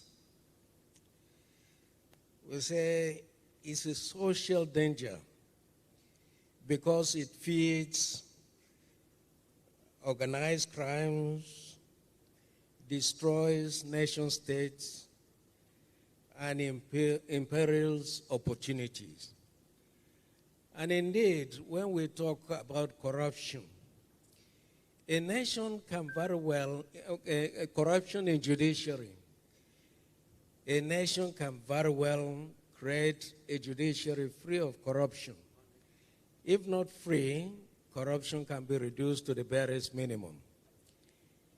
And I've heard the people's lawyer, Falana, senior advocate of Nigeria, and he has actually said so many of the things I was going to say.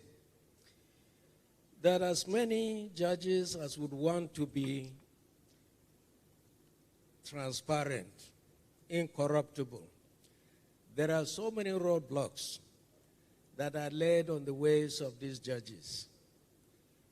And so many are not able to cross. But so many of us, in my over 40 years of service in judiciary, I've encountered so many roadblocks, but I have been able to scale them. Not many will be able to scale them. And when I was at the High Court, there was this governor who wanted to remove a speaker. He could not muster two-thirds majority of the House of Assembly. So he connived with some members of the House, and they rose and said they had suspended the speaker and his deputy. The speaker and his deputy came to court, and the case was assigned to me. Well, I was on the verge of hearing the case. The same chief judge that assigned the case to me came to me and told me that the governor wanted me to leave the matter as it was, and that if I do, he was going to do everything for me. I said, do everything for me? He said, yes. I asked him whether he was a politician. He said he was not. And I told him I wasn't a politician either, and that if this matter was not going to be treated legally, he should take his file and assign the case to another person. He said no, that I should handle the case. If he takes the file away, people will talk. After hearing the parties, the governor's men were wrong, and I so declared. So immediately I delivered my judgment. A message came from the government house. They wanted to see the CJ. The CJ quickly ran to the government house. He came back and told me that he had told them to be patient and that I should stay my judgment and allow them to go on appeal to JOS, and that the matter will be discussed there. I told him, I said, but you are the CJ.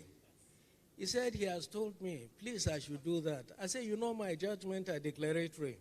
My orders are declaratory. I cannot stay them. He insisted. And when the application was brought, I refused the application because I couldn't stay declaratory judgment. Thereafter, new cars were brought to the court. The governor sent along the judges that were to take these cars, and my name was missing. And I was number 2 in the High Court. So the CJ called me and said that the governor said I would not get a car. I told him there was no problem. So the cars were distributed. But thereafter, the papers and the magazine went to town, were praising my judgment. Then later the CJ called me and said, look, what you have done is the correct thing. Although the governor has refused to give you a car, I have 300,000 naira reserved. Go and service your old car. And I said, okay, do it for me. Now, I've narrated this story to show that the roadblocks to the integrity of judiciary are created by elected politicians. The politicians would not like us, would not like to let judiciary go, and that their cases must be won by all means. And I have always said, I looked at the procedure that is adopted by the Central and Eastern Europe. They have created an organ that is called Council Superior de Magistrature. That is Superior Council of Judiciary. And this Superior Council of Judiciary, members of that body is equivalent to our National Judicial Council. Members of that body are elected by the judicial members themselves. And they, in turn, elect whoever is going to be head of court. And if they have moved away and they want what is called judicial self-government, and judicial self-government is the only way that can lead, because without independence of judiciary, all that we are talking about training and whatever, it's not going to work. And that if a head of court is not appointed by the governor or by the president or the governor, surely if it's appointed by the judiciary, I believe that independence will lead to the integrity of the judiciary. Most heads of court are very careful in the way they assign cases that involve elected politicians. And they have done so in several occasions. There was this case of, a popular case of Wamako. The celebrant is aware of that case. Wamako was a candidate of ANPP and PDP, and he contested under two political platforms. Now, his opponent went to court, and the case came up to the Court of Appeal. At the Court of Appeal, he was adjudged not qualified to have contested the election. And the election was nullified. If a candidate was not qualified to contest the election, yet there was an order that the candidate should contest for a fresh election that was ordered, that he should contest along with those who are qualified. I saw this as an act to please the government of the day. And this case dragged on, and it led to the expulsion of the president of a court of appeal, who was just doing his duty. Because the appeal, although the candidate went and contested and won again, opponent still went to court and said he was not qualified. And the appeal was there lying when my Lord Justice Salami was appointed as the president of the court. And when he got there, he saw this case there. He assigned a panel to hear this case. Some lawyers came around and said, why did you appoint a panel to hear this case? Don't you know that that case was not to be heard? Because they were keeping the case, waiting for a pre-election matter that was going on at the Federal High Court, which had no time frame. Justice Salami said I had appointed a panel, and that this panel will hear this appeal. If you don't want the appeal to be heard, go before the panel and file your application there. All sorts of pressures were brought to bear upon him, which he refused to bow. And because he refused to bow, they sent police after him and they chased him out of the office. And those of us who were salami boys were subjected to massive transfers. I was transferred severally. Every year I was transferred. I was transferred I went to Port Harcourt 1 year, Ilorin 1 year, Ikiti 5 months, Sokoto, and all these transfers because I did not bow. Now, this is a situation which calls for sober reflection. Can we? I think what is happening in Central and Eastern Europe is because of the experience they had before the World War, that fascist regimes were using judiciary against those they did not like, and they used the judiciary to oppress them. And later, when presently the elected politicians said they are going to distance themselves from judiciary, and that's what it is that has given rise to self-government in judiciary. But in Nigeria and other Commonwealth countries, heads of court, judicial officers are still appointed by the executive, whereas the legislature appoints its own speaker, president of the Senate, and what have you, and have the power to remove them. But why do we insist that judiciary must be attached to the executive and the legislature? This is the basis upon which judicial integrity will continue to elude this country and will continue to stay away from it. I believe that if we have a critical look, we must bring to bear the model that is practiced in Central and Eastern Europe. I rest my case.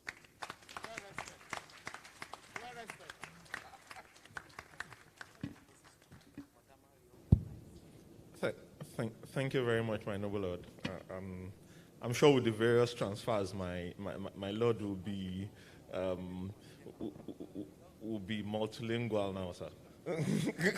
Well, in fact, the funny part of it, even when I went to the Supreme Court, I still had problem after me because I could not conform.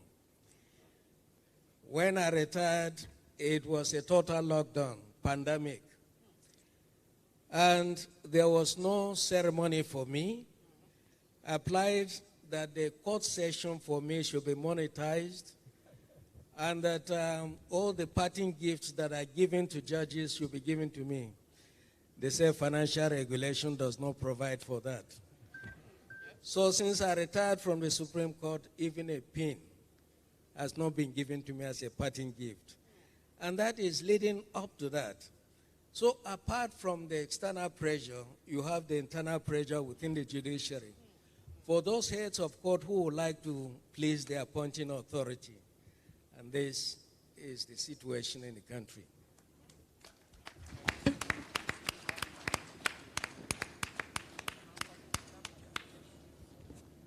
Thank you very much, my lord. We're taking the last speaker before Mrs. Aoshika passes her judgment. Mr. President, sir. Mr. Ibi Mahmoud SAN, very critical issue that he will speak to, diversity, gender inclusion, and merit in judicial appointments. Thank you, sir. Thank you, Bode, and good evening, Your Excellency, the Vice President, His Excellency, the Governor. May I also recognize the representative of the Chief Justice? And one more recognition, the First Lady of the Bar. I always don't want to miss her. Very highly committed to the affairs of the profession, Chief Fola Kesholanke SAN. To the celebrants, let me say how delighted I am to be here. I think I can also call you my Egbon, just like the Vice President has said, and like the Governor of Lagos.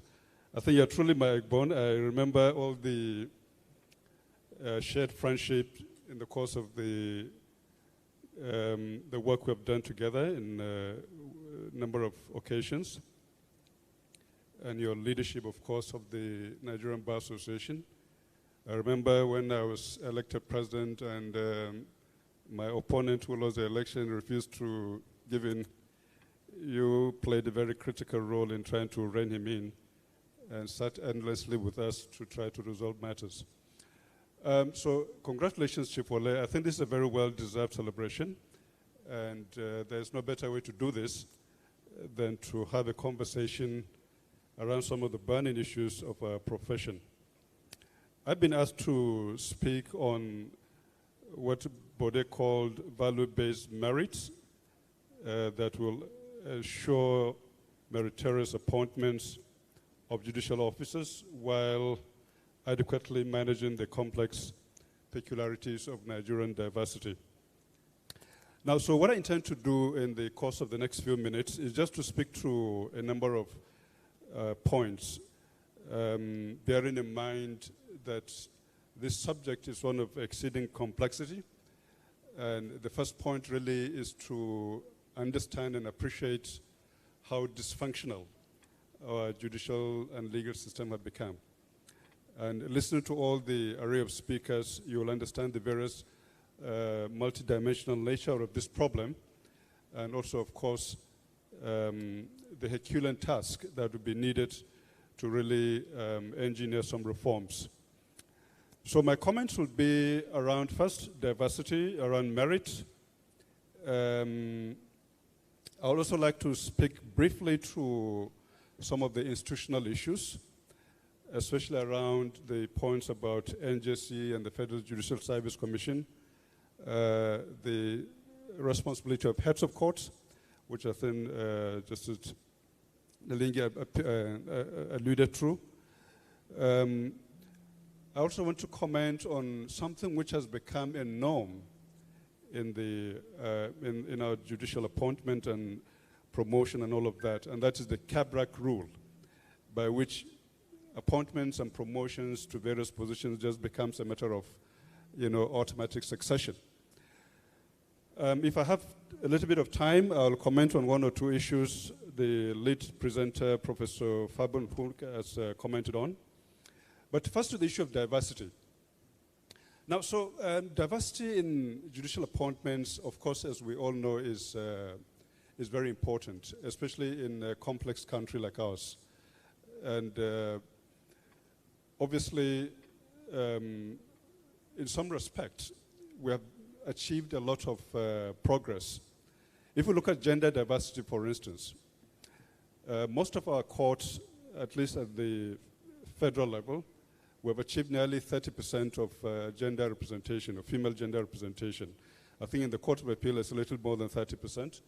At the Supreme Court, it's still quite low, having 17 justices, I think, with only male justices, with only 4 female justices at the moment. So we still have some way to go.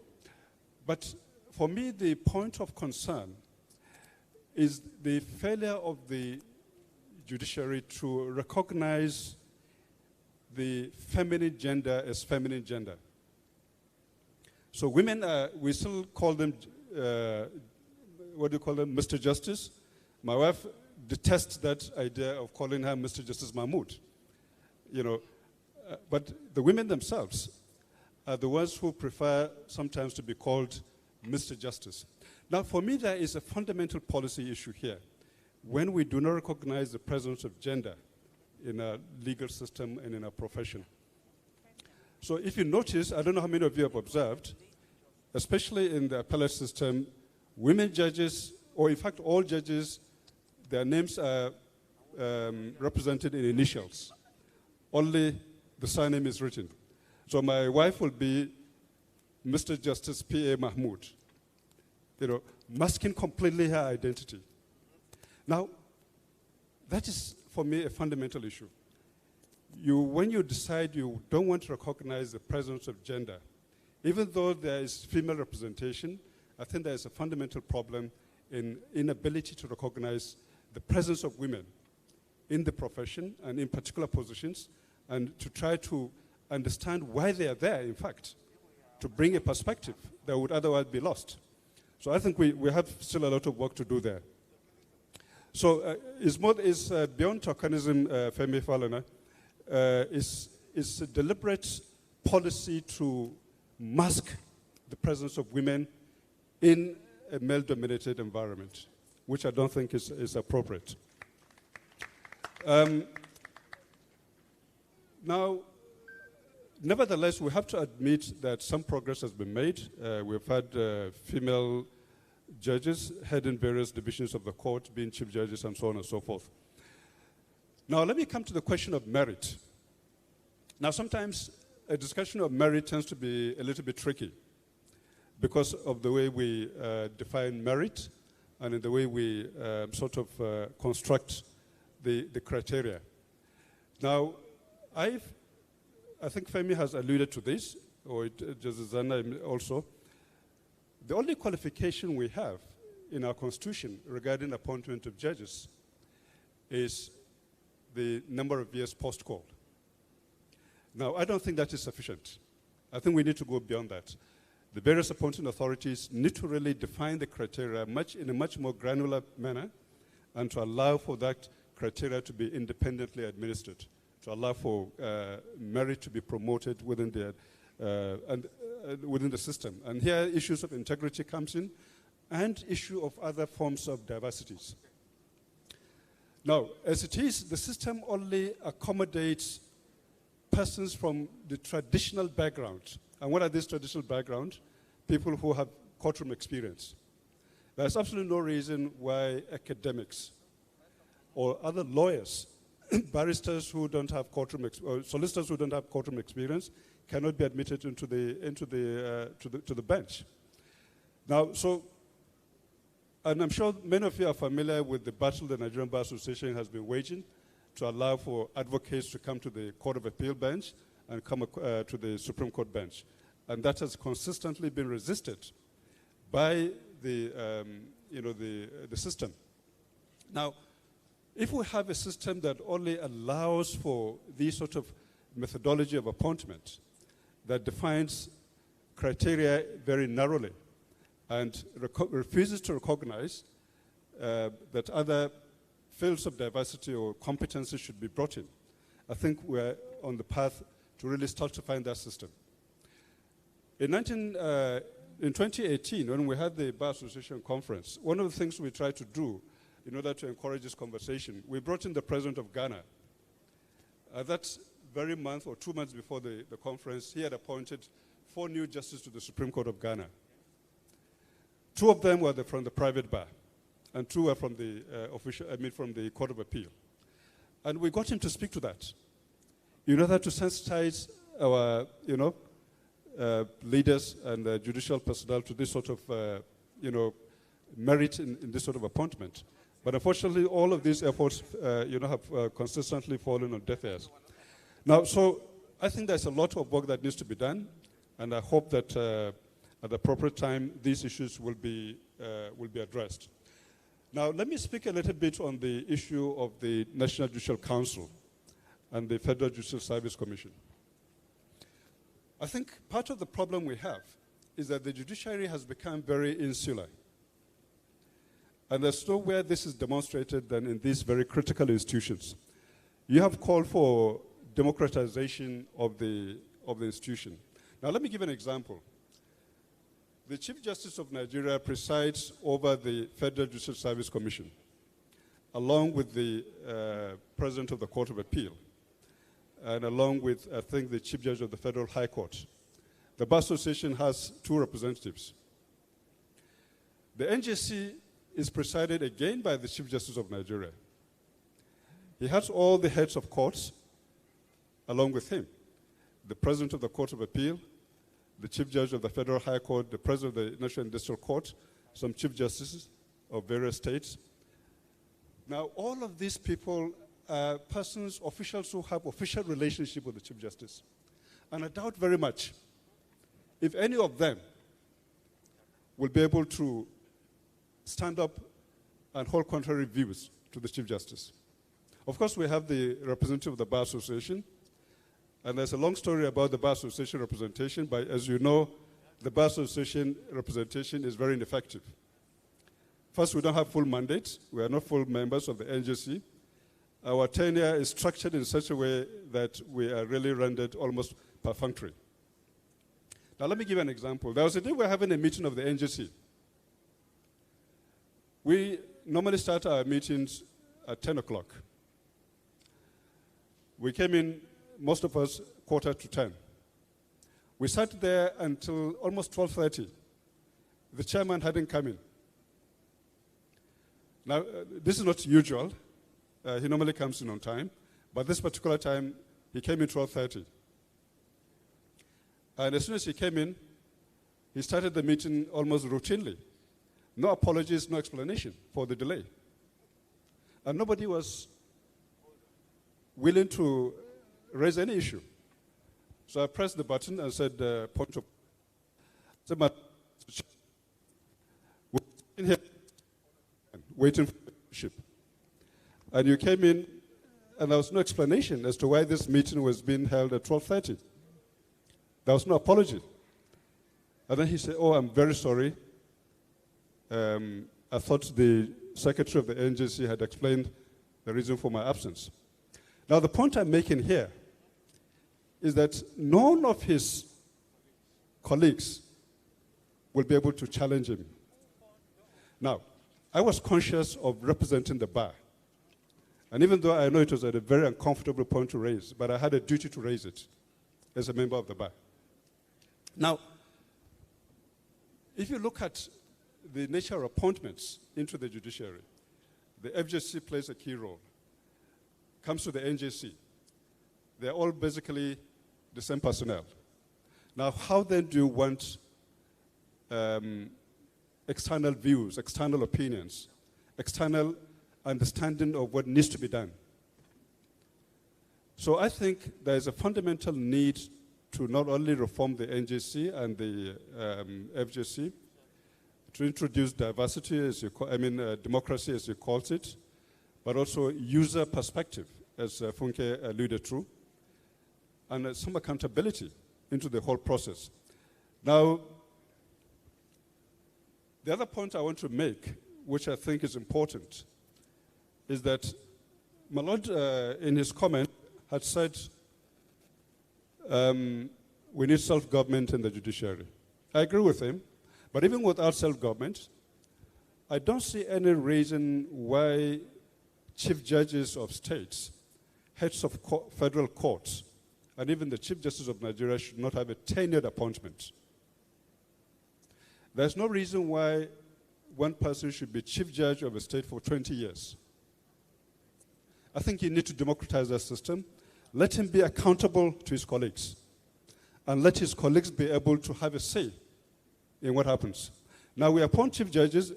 They're there, they sit there for 10 years, 20 years.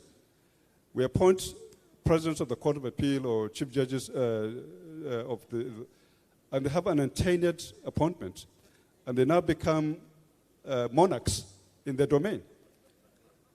I don't think that's what we need. We need a system that is accountable to their colleagues, when heads of court should be accountable to their colleagues and should feel responsible towards them. There are many things which we cannot say here openly because we don't want to embarrass anybody. But I think the minimum point that we can make is to call for accountability and systems of checks and balances. Because the problems are not just the executive branch of government, but also the internal accountability of the personnel. And I think all measures need to be taken to encourage accountability and transparency within the system, and to also, of course, to call the politicians to order. I think the big elephant, they say, is the politicians. And I'm sorry, I don't mean any harm here. When we say politicians, we don't mean everybody. Your Excellency, you've been a very strong pillar of the legal profession, and I like the fact that you have sat here to listen to the conversation here, and I'm sure that when you have higher opportunity to do something, you'll be able to do something about it. So just to close on the one or two points which the lead speaker has alluded to in his presentation, and that is one about administrative dissonance or disconnect, you call it. I think we have to admit that the administration of the courts need not rest in the hands of judicial officers. Administration of the courts should be a specialized discipline in itself that calls for specialized expertise. The mere fact that you've been to law school, you are a lawyer, doesn't make you an expert in judicial administration. Court administration ought to be in the hands of experts, specially trained for that. And I think this is very important, a fundamental point in order to guarantee administrative efficiencies and administrative, excellence in the system. The other point you made about information technology. Information technology is now the key driver in most institutional transformations. We cannot have information technology policy in the courts and efforts to implement information technology policies being run by non-information technology experts. I don't know how many courts have IT departments, dedicated IT departments, with qualified IT professionals, with a clear strategy for implementing IT programs. I like the point you made about the impact of COVID and the fact that we should look forward to administration of justice that leverages technology. But we cannot do that on the basis of present institutional arrangement. We have to put in place systems that bring about efficient and strategic implementation of IT infrastructure in our judiciary. And that is one way to improve not just the administration, but also the accountability of the system. So I know I'm run out of time, but I want to just round up by thanking the organizers. I know the Vice President is trying to make his way out, but I'd like to thank him for sitting to listen to us. Thank you and much appreciated. Thank you very much, Mr. President.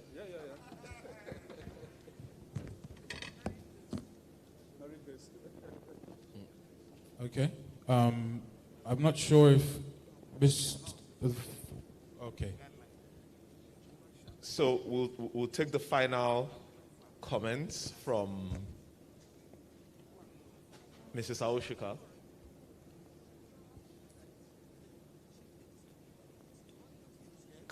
Can we have Mrs. Aoshika, please? Is she still with us? Yes, she is. They're going to put her on the big screen now. Okay, thank you.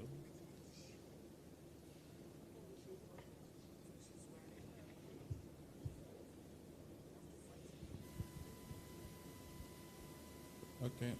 So while we wait for that to load, ladies and gentlemen, those of you also viewing live, thank you very much for joining us. You are in the middle of a panel discussion, and we've had quite an insightful contribution from our panelists as well.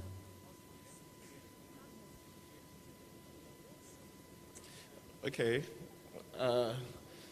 Thank you, Mrs. Aoshika, for joining us. So, please let's take Mrs. Aoshika's views from the perspective of a court user and a business owner. Thank you very much, ma'am. Thank you very much, Bode. Can you confirm that you can hear me? Yes, we can, loud and clear. All right. So I see that the Vice President is already on his way out, but I acknowledge and respect His Excellency, the Vice President of the Federal Republic of Nigeria, and I acknowledge the Governor of Lagos State and many dignitaries who are in the House, and most especially I'd like to congratulate Mr. Wale Olantetu on his 70th birthday, and for the evidence of his legacy, which he can, as my father used to say, he's lived his life and see what his life after would look like, because he could see his children and their lives and being so happy to die when it was his time. He did die when it was his time. So I can say to Mr. It's obvious to you what life after you will be because of the legacy that you have built. Your children have already taken the reins from you and are working with you to extend that legacy beyond that which is in your life. Vice President said one of the best things to any one of us is that in our life, we get to see the value and the impact of work. And we are celebrated, and we're not just doing it in absentia there. So I congratulate you for your legacy, and I hope that as many of us that are way younger than you will create big systems, because the Bible says the glory of the latter shall be big performance. It's only biblical. Don't mind what you've done. And your children will be grateful. Amen. Okay. As the only illiterate on the panel, since all the lawyers are and the rest of us don't know anything, you know, it's interesting to listen to all different perspectives. And whilst the judicial system always gave me a headache before now, maybe I should have received some comfort from listening to all the presentations by the many amazing people from the legal profession who did their contribution.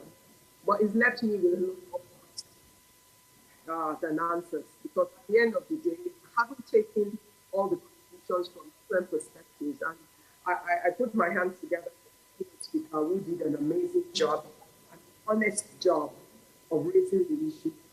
I must say to all my colleagues now that you have been as open and as transparent as you can be with the issues around our judicial system.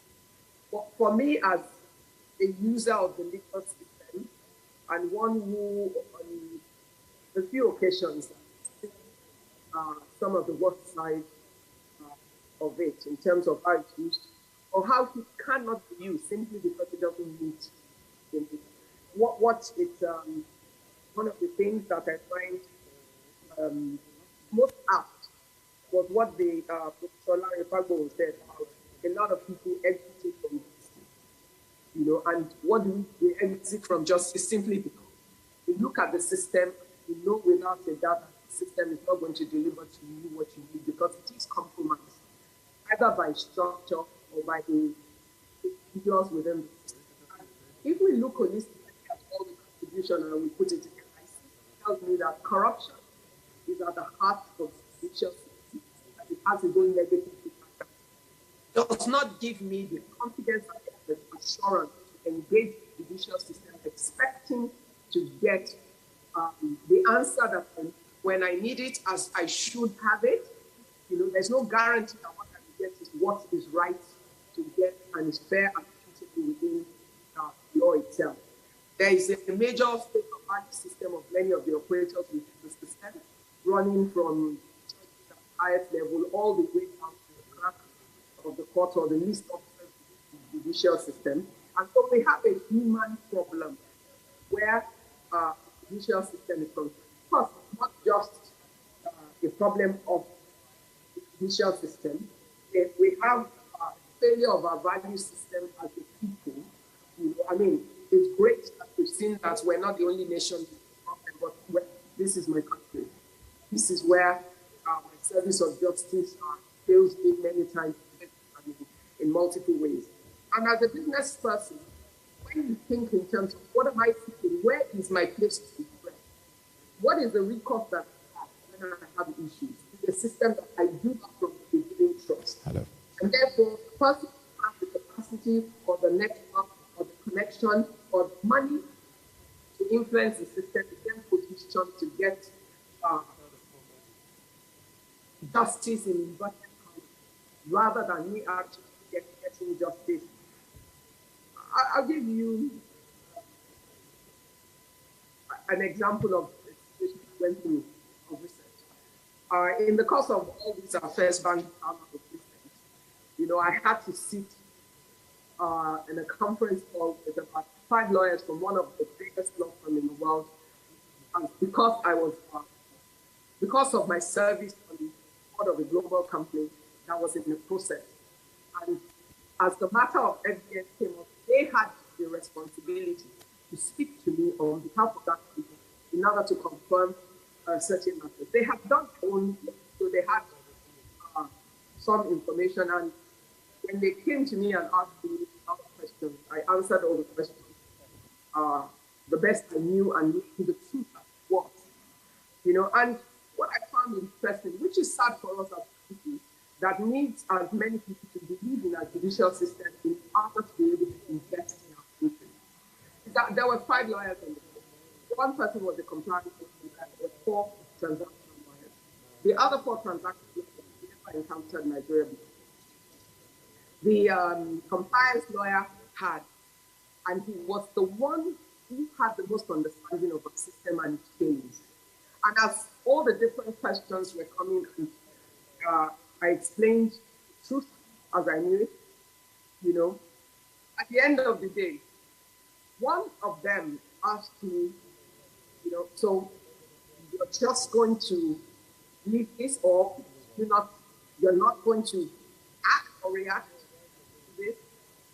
Honestly, I thought about it, and I said, the answer I could give, and it was the only female in the team. I said, if I was a citizen of your country and I had this situation, I would be in court the next one, and I would be very sure what the result would be, because we need to. I said, but it's a little more when it comes to my country. Things are not as straightforward as they should be, and they don't necessarily work.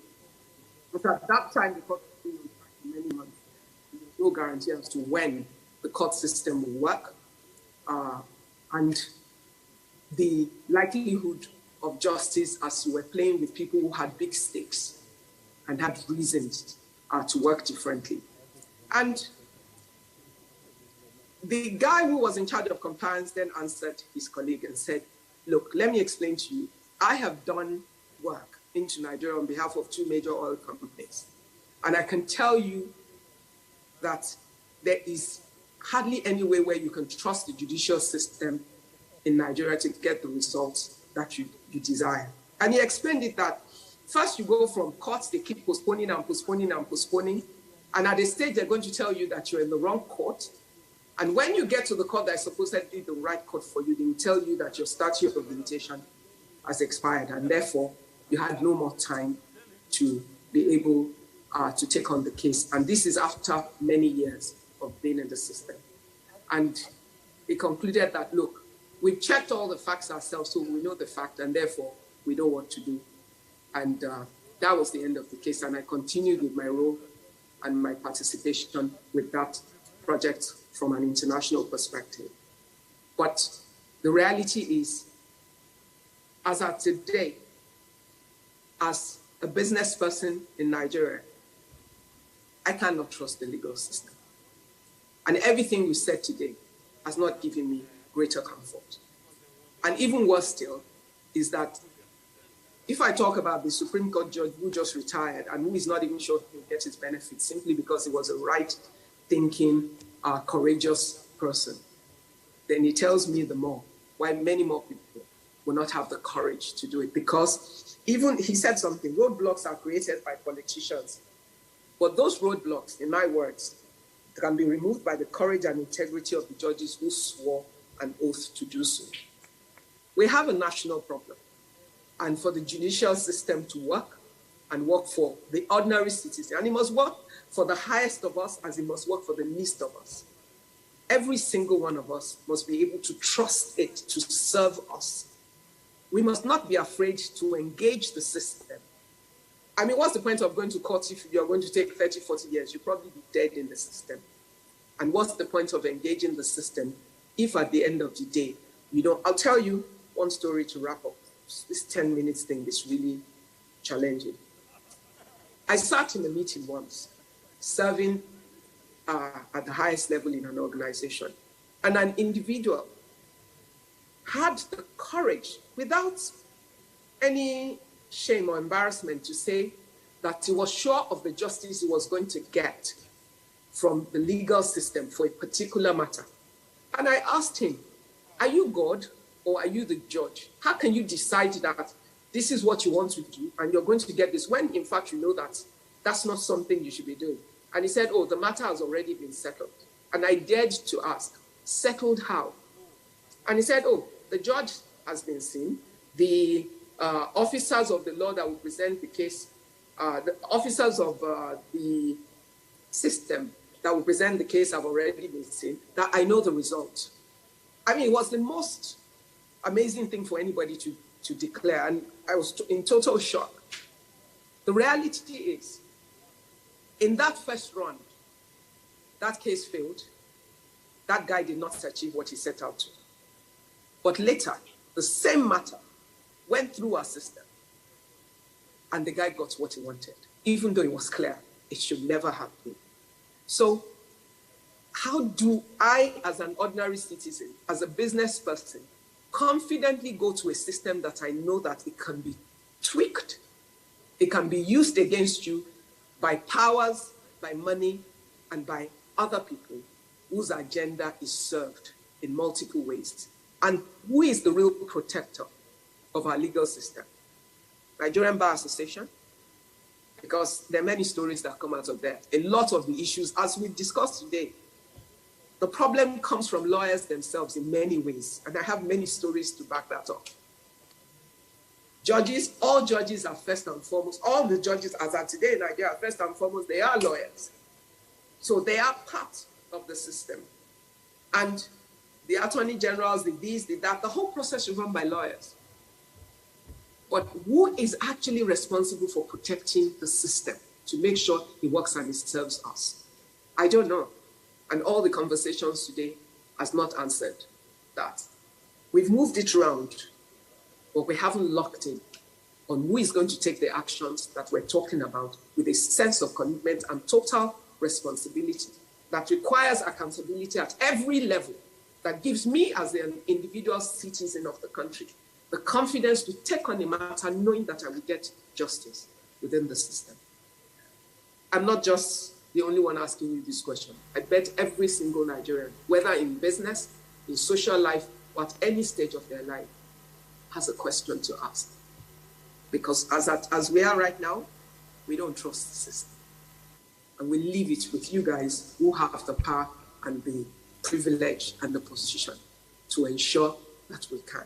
Because all we can do is use our voters' card to vote and see if those who have the power use it in the interest of the rest of the citizens to make things work better for us. Thank you.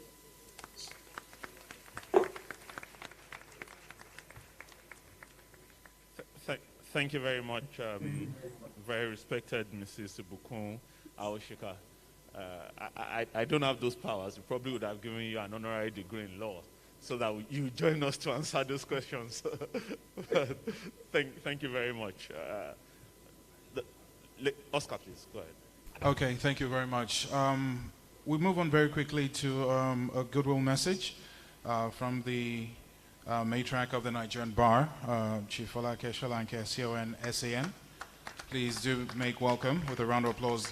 We'll also have, after that, brief remarks by the true celebrant for the day, and of course, the cutting of the cake. A round of applause once again. How are you, ma'am? Thank you. Yes. Good evening, ladies and gentlemen. I thank the organizers. Please forgive me if I don't have any protocol to offer. The organizers very fortunately gave me 5 minutes, and my learned friend of the silk, the celebrant of the day, has specifically appealed to me to keep it to 5 minutes, and I want to do that. But just when I start, then the 5 minutes can start. This is just protocol. I salute everyone.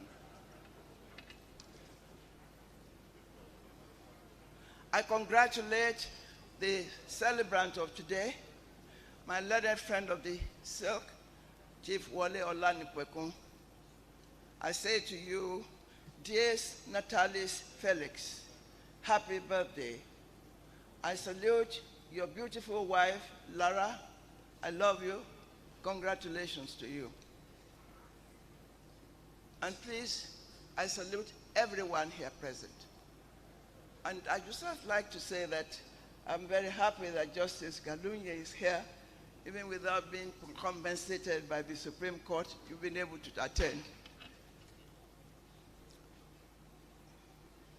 My learned friend of the silk, deserves every singular accolade accorded to him as he rejoices over his 7 decades of staggering achievement, both in life and in law. Why do I say so? I illustrate 5 compelling attributes in my allocated 5 minutes. 1, my learned son is a God-fearing Christian. I do not say so because he recently built and donated a gigantic and majestic cathedral to his Ikere Ekiti Christian community, and not because he was wearing a fabulous gold chain with a cross on his head in his photograph, but because his lifestyle reflects Christian attributes. He loves his neighbor as himself. 2, the learned son is a very caring husband, parent, and grandparent. I mentioned husband first because legitimately one becomes a husband before becoming a parent. He is dedicated to the welfare of his family and extended family. About a year ago, a relative he had trained and nurtured died prematurely. Wale was traumatized by this bereavement. 3, the learned son's patriotism. He is so concerned about our current turbulent times and has advocated for a new constitution altogether to replace the 1999 Constitution of the Federal Republic of Nigeria, under which we pretend to have a federal system of government when in fact we have a unitary system of government. 4, the learned son's passion for the one and only learned profession. He is passionate about the profession. He encourages the youth and helps them to succeed. Indeed, he has sponsored many law students in the law school over the years, even though some of them never remember the benefactors. I have also experienced such ingratitude. He currently has a scholarship project for the school children in his hometown.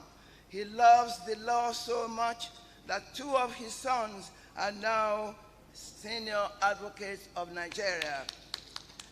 The presence of the prodigious array of the legal shining stars in the legal firmament in Nigeria, here present and participating in this intellectual discourse, is testament to the huge respect and affection which the son enjoys in the learned profession. I salute the erudite panelists for your illuminating contributions to this discourse, and I thank my learned friend Mahood for his recognition of me. The learned son always values 5, my 5th attribute. The learned son always values merit and aspires to reach utopia in all he does. He pursues merit and repudiates mediocrity. As a genuine, emphasis on genuine, as a genuine senior advocate of Nigeria, he is very anxious that the integrity and dignity of the prestigious rank be maintained. He was so frustrated recently that he told me he was going to retire. I told him he must not retire, but he must remain intellectually engaged so that the atrophy of the body does not set in. A lawyer never retires. I am here at 89, thank God.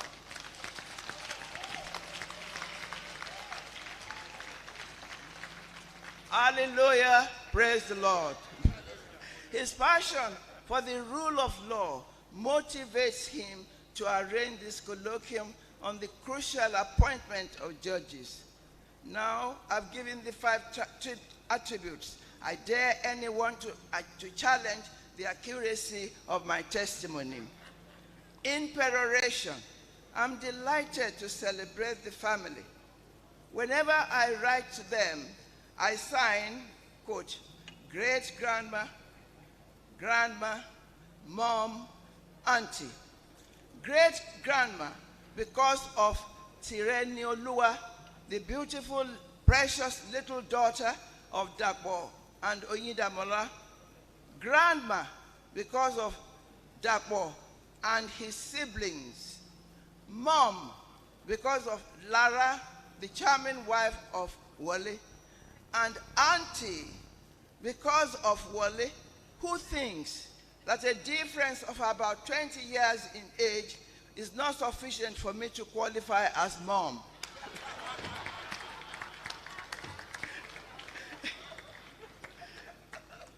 Before I end, let me thank Mahmoud for his gender equality crusade. Thank you, Mahmoud.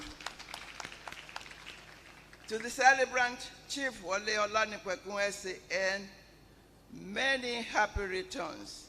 Ad annus multus. May you continue to enjoy the abundance of divine benevolence. Deo Wolete. And Funke, well done. Falano, well done. Everybody, Falano. Oh, the Chief Judge, please forgive me. I'm rushing. I salute everyone individually. Thank you so much. I thank you all for your attention. I've had to speak very, very, Justice Ariwola, I beg of you, thank you very much. I had to speak very fast because my learned friend of the sick, Wale, came to me and just reminded me of my 5 minutes. And I thought I must abide by your instruction. It's your day. Thank you.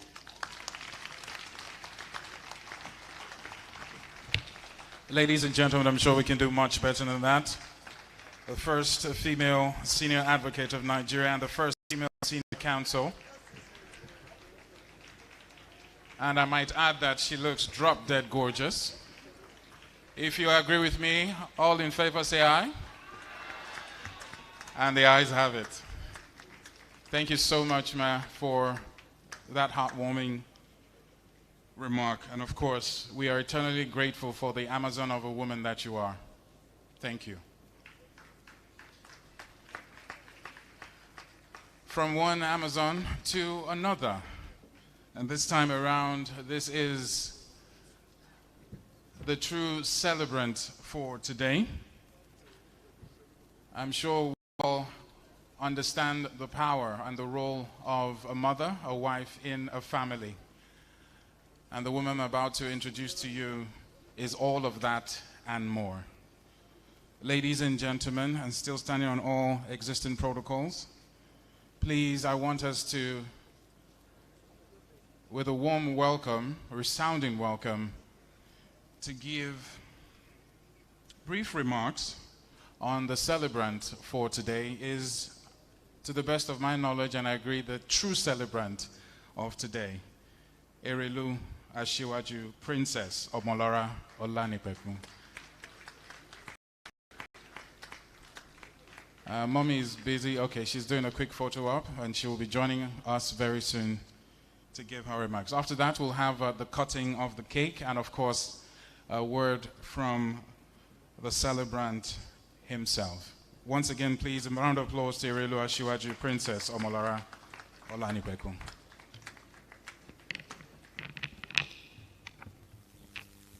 It's okay. Thank you. Good evening, ladies and gentlemen. Thank you for gracing this special occasion of my husband's 70th birthday anniversary celebration with your presence. It's been a truly wonderful event so far. To my husband, Wale, let me share something with you that happened in my 41 years of marriage with him. I bless God for the day God joined us together. Our marriage turned 41 precisely on the 25th of October this last month. In the 41 years of marriage, something significant happened a few years ago, about 4 years ago. It was a beautiful Sunday, a glorious Sunday. And what happened, I'm forever and eternally grateful to my God for it. Our first son, Dr. Dapo Olanipekun, gave us an early morning call and to hold a meeting with us as parents. He was home with us, and he spoke at length to tell us about his decision to establish his law chambers. After the meeting, I called him as son to mother. Mother-son, I had a brief mother-son discussion with him. I said, Dapo, are you sure of what you came to tell us? Are you sure? I tried to show him all the beautiful things about my husband and what he stands to enjoy. I said, Dapo, you want to abandon all that treasure, money, influence, connections, everything? I analyzed everything to him. He said, Mommy, don't worry. My dad has done what he ought to do for me as a father, and I am eternally grateful to him. I want to work and I want to earn money to buy a car for my father and give it to him, despite the fact that I know my dad doesn't need a car. And I want him to bless me. I want to work and be able to build a house and give to my father. And I want him to bless me, even though I know he doesn't need a house. And he spoke to me at length. He said, Mommy, don't worry, I'll be fine. And he said, he then analyzed his father's attributes and qualities. Let me tell you something about my dad today. I've been close enough to my father, and I've studied him all my years. My grandfather did not leave anything for my father. My father did not inherit anything from the father. My grandfather was not rich. Mommy, Daddy is, by all standards, a success in life. And his achievements he achieved by dint of hard work and grace of God upon his life. Mommy, Daddy's success, he repeated, was achieved by dint of hard work and grace of God upon his life. So, Mommy, if you truly love me, just pray for me for greater grace upon my life. I said, greater grace. Greater grace. I said, Dapo, greater grace will work for you in Jesus' name. As my God lives, and he lives and reigns forever, greater grace will work for you. And to God be the glory, I have no regrets. Today, I am even a happy and fulfilled mother. I am proud of you, Dapo. Well done. To my husband, I bless God again for the day God brought us together. You're such a phenomenal friend and husband to me. I love you, and I will always love you to the moon and back. You are a good father, a great father. You are kind-hearted. You are. Can I keep on, analyzing all the qualities and all the traits of a father? He is hardworking. He is a good example to his children. From the testimony of Dapo, I can attest to it. You are a good and you are a shining example that people should emulate. You are a responsible man, you are a responsible father, you are a responsible husband. A man of integrity, you are. I'm proud of you, and forever I will love you. I love you, and I'll continue to love you. At this juncture, I have the privilege to invite my own dearest husband, the father of Oladapo, Olabode, Olubukola, and Temitope in the divine order, to come up and deliver his own remark. Thank you.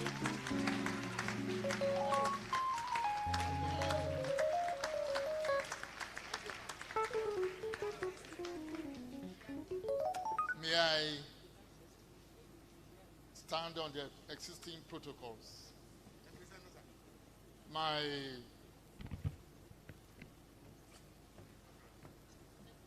I don't know what to say. For the first time, I think I'm short of words. I am overwhelmed.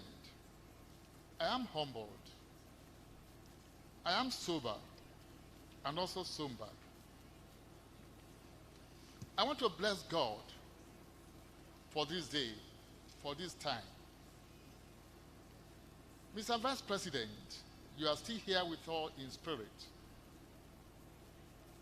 I respect constituted authority, despite the fact that you are my junior brother. You are my vice president. You are my leader.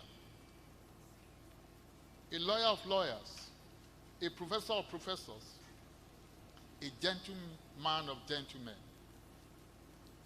Our governor, God bless you. Thank you for what you have said about me. You are so kind. You are so generous. Senator Ambosum, I got your letter a few days ago, and I want to appreciate you. Thank you for what you said. Thank you for what you have said. The representative of my Chief Justice, our Chief Justice, the Honorable Chief Justice of Nigeria, the representative of our President, the President of the Court of Appeal, both of you are my brothers. Both of you are my friends, and I know you cannot deny me. My warmest regards to the Chief Justice of Nigeria and the President of the Court of Appeal. I don't know whether I deserve all the encomiums. I don't know. Honorable Justice Ariwola, please pass this message to the Honorable Chief Justice of Nigeria that I appreciate him a great deal. My Lord, ditto to the President of the Court of Appeal, and for both of you to be here this afternoon. You've been here for long. True, I whispered to Auntie, and my dear Auntie, I say, Mom. I whispered to Mom. I said, Mom, please, make it 5 minutes.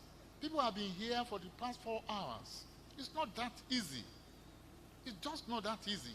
And we just need to round off very, very, very, very soon. And pretty soon too. To the panelists, my brothers, my sister, Funke, we work together as president at the MBA. You are so fantastic, so wonderful. And I always tell people, one thing a leader must not do, appreciate people who work with you. Appreciate their talents. Appreciate their expertise.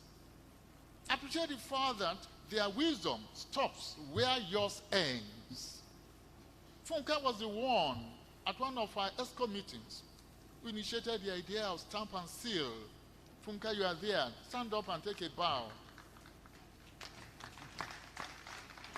You initiated it. We developed it. We launched it. Today is there. And we want to thank God for the executives that came after us for taking it up. Femi, you have no choice. Go Ashi. Wait. Ignorant mayor. Lest I forget, my deputy governor is here, Egbon Bisi. Our deputy governor, the deputy governor of Ekiti State. Thank you, Egbon. God bless you. We've been together since our University of Lagos days, and we have never parted. My president, God bless you. My Lord, I'll come to you next. My Lord, the CJ of Borno State, and my brother, the keynote, who delivered the keynote address. Let's take the Chief Judge of Borno State as an exhibit. If we want to be sincere, and I wish my Lord would take this to the Honorable, the Chief Justice of Nigeria, a country where this gentleman, my Lord, I'm not committing contempt. Can you be on your feet? Chief Judge of Borno State. It's so short. It's a short thing. A country, please, can you take your seat? We use him. We call him. Please, can you resume your seat? We know his expertise. We are proud of him. He's so intelligent. He's so brilliant. He's so cerebral. In and out of this country, we make use of him. It's a sought after. But because of protocols which are not in our constitution, which we didn't know before, which didn't exist before, we cannot invite this gentleman to say, go to the Supreme Court. It will be for the benefit of all of us. But we say that he must take one step after the other, that he must go to the Court of Appeal. It is not in our constitution. I still want to say it. The Supreme Court should be a potpourri of the best in our profession, both in this bench, on the bench, the legal practitioners and the academia. I'm not making a case for him. He has not briefed me to do that. If he wants to brief me, he will pay for it. But I'm saying this as a senior citizen of this country. I'm saying this as a leader of the bar. I'm saying this as a man. I've interacted with him. I've been on the NJC. 2 occasions will suffice. And I will soon round up. There was a gentleman, I still have the Court of Appeal bench. He's from Niger State. Brilliant. And all of us practicing here in Lagos know, we appreciate that. I went to my noble Lord, the Chief Justice of Nigeria. Why has this man not been appointed, or why has he not been recommended to be as a justice of the Supreme Court? He said, Wally, spoke to me in Yoruba. They say he doesn't sit. I say, who are the people who say it? He's one of the best. He gives judgments against me and against us. He gives judgment for us. But that this man deserves to be on the Court of Appeal bench. He said, I appreciate you. He's not a Yoruba man. He's not a Christian, but we are very objective. The next time around, he was considered, he's now at the Court of Appeal. And we are taking this matter up over and over and over. May I, if you want to, what you can do for me as a leader of this profession, as one of your boys, is that this summit will take it home. Part of the takeaways there is that the best now we mount. I'm not saying those who are there are not good, but we can do better. We can do better. And for justice reform, we need a Magna Carta. Nigeria needs a Magna Carta. And before we can get to the Magna Carta, we need a Marshall Plan. We know what Marshall Plan was, how Marshall Plan was evolved after the Second World War from America, the Secretary of State then, and how they used that plan to rebuild Europe. We need a Marshall Plan to resituate, to rejig our profession and the justice delivery system. And thereafter we'll have a Magna Carta. Now to my wife. God bless you. Thank you for the kind things you have said about us. And we thank you for our children. We thank you for Dapo. God will bless you. God will bless you for Body. God will bless you for Bukola. God will bless you for Temitope. And thank God that they are all doing very, very well. Now, there are 2 people here. Aki Ashimolo, I don't know whether you are still there. Is he there? Dele Olokudajo, I don't know whether you are still there. Dele, please, can you be? Dele Olokudajo, we started school the same day. Who asked you to sit down? I was your senior prefect. Come on. We started school the same day, 1965. He just retired as a professor in the University of Lagos. We knew ourselves from our cradle in Ikere. From Form 1 in 1965 to Form 5 in 1969. We entered University of Lagos the same year, but I'm not as brilliant as him. I would have ended up as a professor in the classroom. But he ended up as a professor in the classroom, and I ended up as a senior advocate of Nigeria in the courtroom. Dele, God bless you. Aki Ashimolo, Ashime Galloway, Tinko Tinkaka. Ashime Galloway was my classmate, was my roommate at Ilesha Grammar School. We were also roommates. Ashime, remember those old days when we watched the play Olugban, Aresa, Onikoyi? You gave me the name appellation Olugban. I gave you Aresa, and we gave Akilakpa Onikoyi. God works in wondrous ways. I mean, you know, God is so wonderful. He works in miraculous ways. His wonders to perform. Akin retired as a director in the Ministry of External Affairs. He was an ambassador and still remains one. Akin, I thank you for coming. Now to my colleagues at the bar, I wouldn't have been what I am without you. When you talk of a good lawyer, you talk of those who work with him. My colleagues at the bar, please can you be on your feet? Those who are still here. Here I am, on bended knees. And I want to repeat, on bended knees, despite the fact that I'm standing up. Ebi Mahmoud, you are there. Funke, you are there. Femi, you are there. Thank you, all of you. Dakwa, are you there with them? Because, are you there? Here I am, on bended knees, appreciating you. Appreciating your cooperation. Appreciating your accepting me as a friend, as a brother, as a confidant, and as a leader. Appreciating me with my own deficiencies. Appreciating my nuisance, even the nuisance value. Appreciating the times I will even shout uncontrollably, inadvertently though. Appreciating me, even despite the fact that you know more than me. And I've been called upon. Mommy, please sit down. I've never led you in any matter. Despite the fact that you know more than I do. The newspapers will watch with your praises of me, singing my praises, raising the anthem, and you also, even some of you, rendering the doxology for this tiny person. God bless you. God bless you. God bless your inheritance. God bless your respective families. And for all our other colleagues at the bar, please, can you be uprising? Can you be uprising? I want to thank God for making our paths cross. I want to thank God for you have watered me. You have also nurtured me. You have assisted me. God will bless you individually and collectively. And to you at the altar bar, I pray, point to me. Make me a point of contact. God will bless you more than he has blessed me. You will be greater than me. It is well with you. And for all our other colleagues, my Lord, the Honorable Justice Galinje, I thank you for making reference to that matter.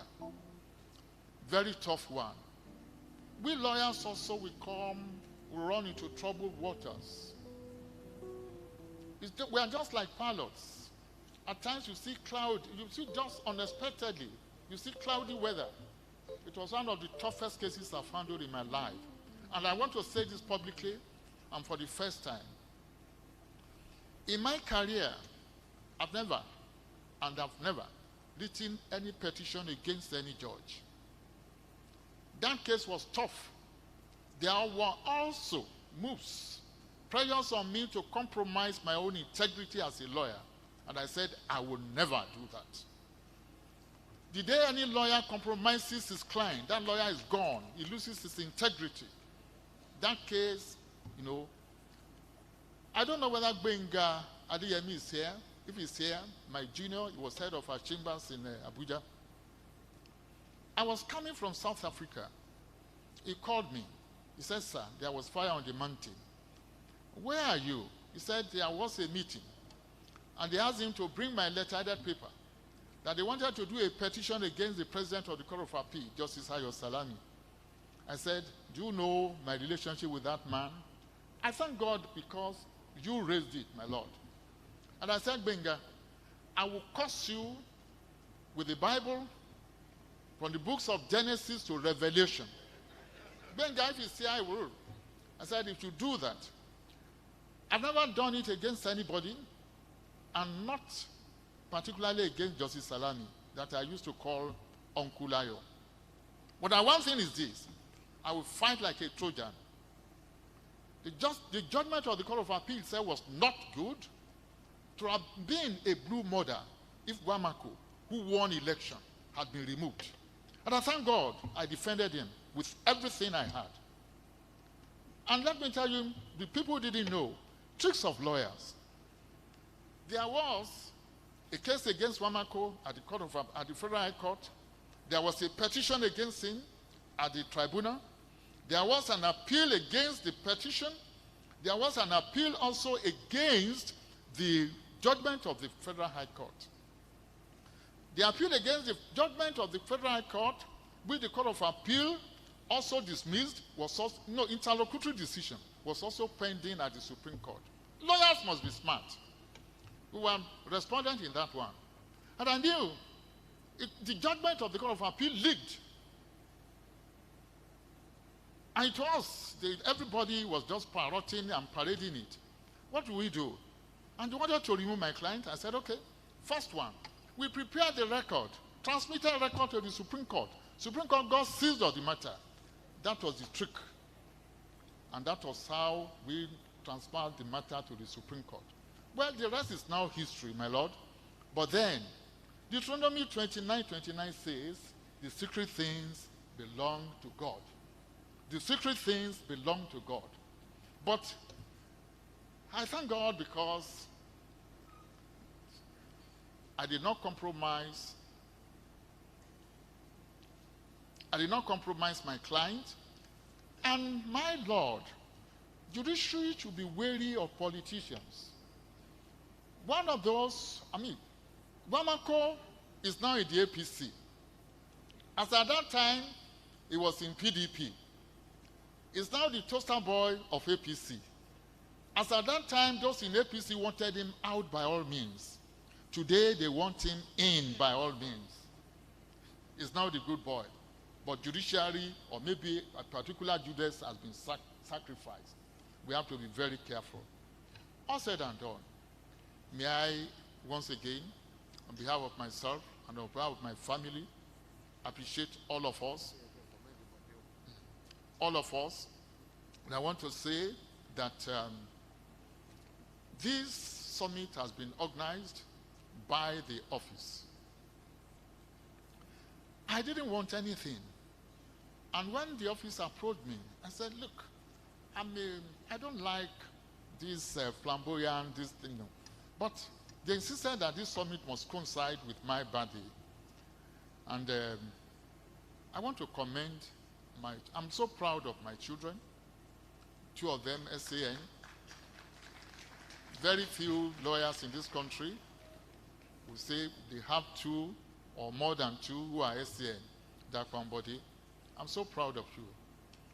Bode, for putting this together, God bless you and your team.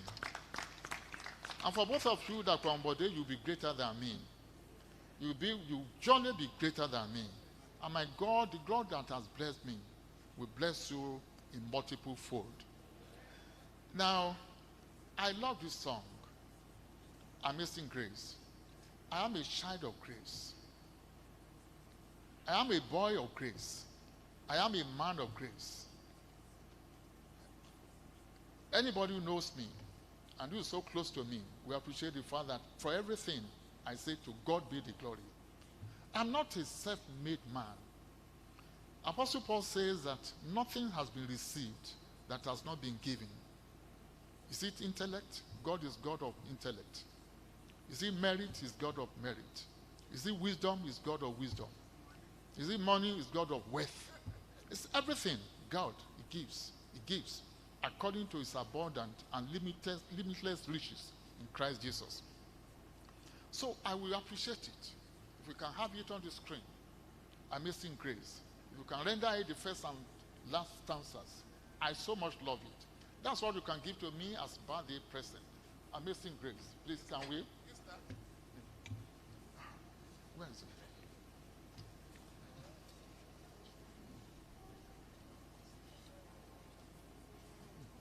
Is he not there?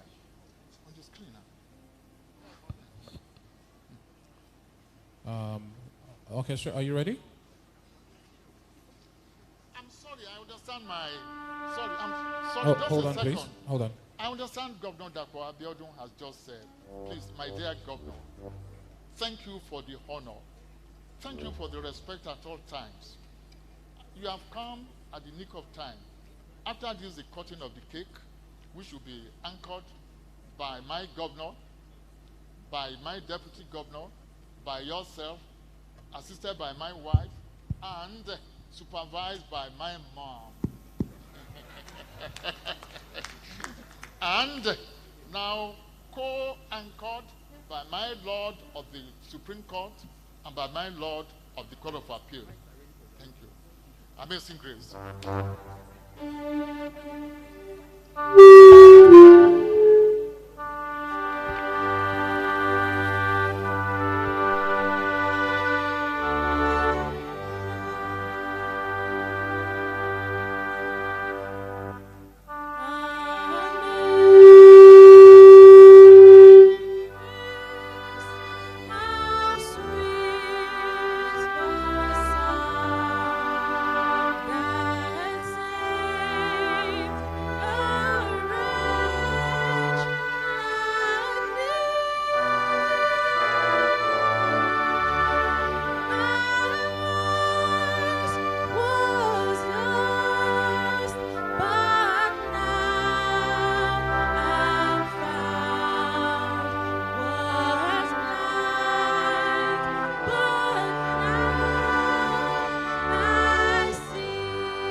There is a lady friend of mine, my classmate at the University of Lagos.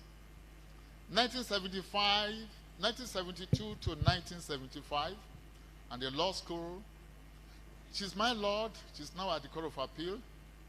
I used to call her my aburo in school. So fantastic a lady. She was born with the proverbial silver spoon. I think between 1972 and 1975, Dotun changed cars, I think, about 3 times. And we changed our feet. Dotun, my Lord, now of the Court of Appeal, fantastic lady, fantastic justice, wonderful Judex. Please, can we take a seat? Why, Dotun, please? My noble Lord, where are you? Please, can you rise up and take a bow? And can we give her a round? She was my classmate. These were the people who encouraged me. Dotun, God bless you. And God bless your family. Thanks for coming here to honor me. Some of our other males who have retired. See? Please, Dotun, they didn't see you. Thank you for coming. God bless you. She said she was going to say something, but please, the time we prayed. Please. Thank you. So may I now invite Dotun, please you join them as they come over for the cutting of the cake. My Lord, my Lords, Mom, Your Excellencies, my wife, is that for there, body?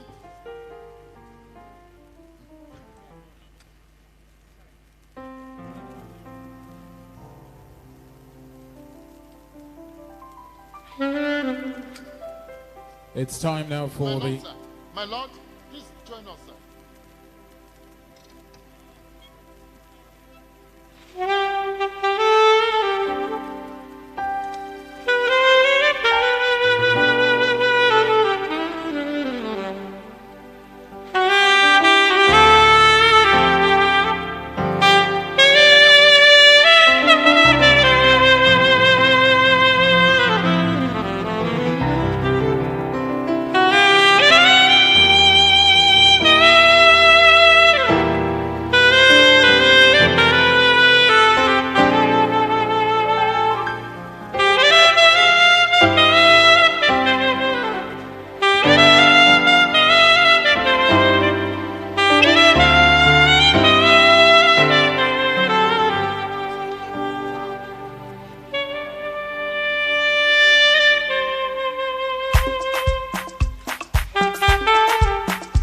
Okay.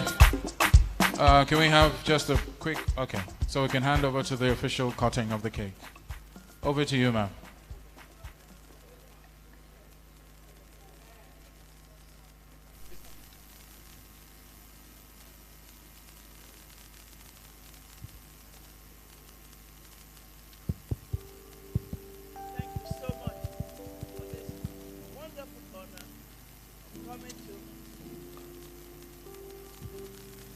Thank you so much for this wonderful honor of being asked to actually administer this, the cutting of this cake. Wale, we rejoice with you. We thank God for your humility and your staggering achievements, and for the fact that 2 state governors are standing close to you, and also judges of the Supreme Court. Not to talk of your beautiful wife. You're really a blessed person. May you continue to enjoy God's divine benevolence. And I ask that you put your hand on the cake, assisted by your beautiful wife. It's going to be a double celebration. We're going to cut for Wale first, and then for Lara. So please spell the 2 names with me. W-O-L-E.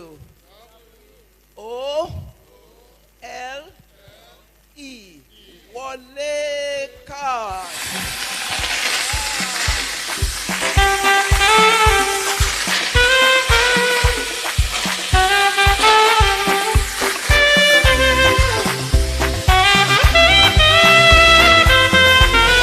Happy birthday.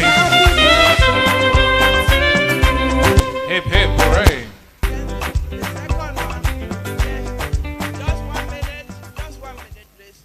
Now to the beautiful Lara, I will take it in the Yoruba language. Li, a, ri, a, Lara. God bless you both richly. Thank you. to my learned son, Wale Olanipeku. Graduated auntie to son.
Ladies and gentlemen, thank you once again for attending the WOC Justice Summit, and it is indeed a day of celebration. To Chief Wale Olanipeku, OFR, SAN, 45 years of legal practice, and we thank him for his service and we celebrate him. The celebration continues at the rooftop of Eco Hotel. For those who are interested, feel free to join us.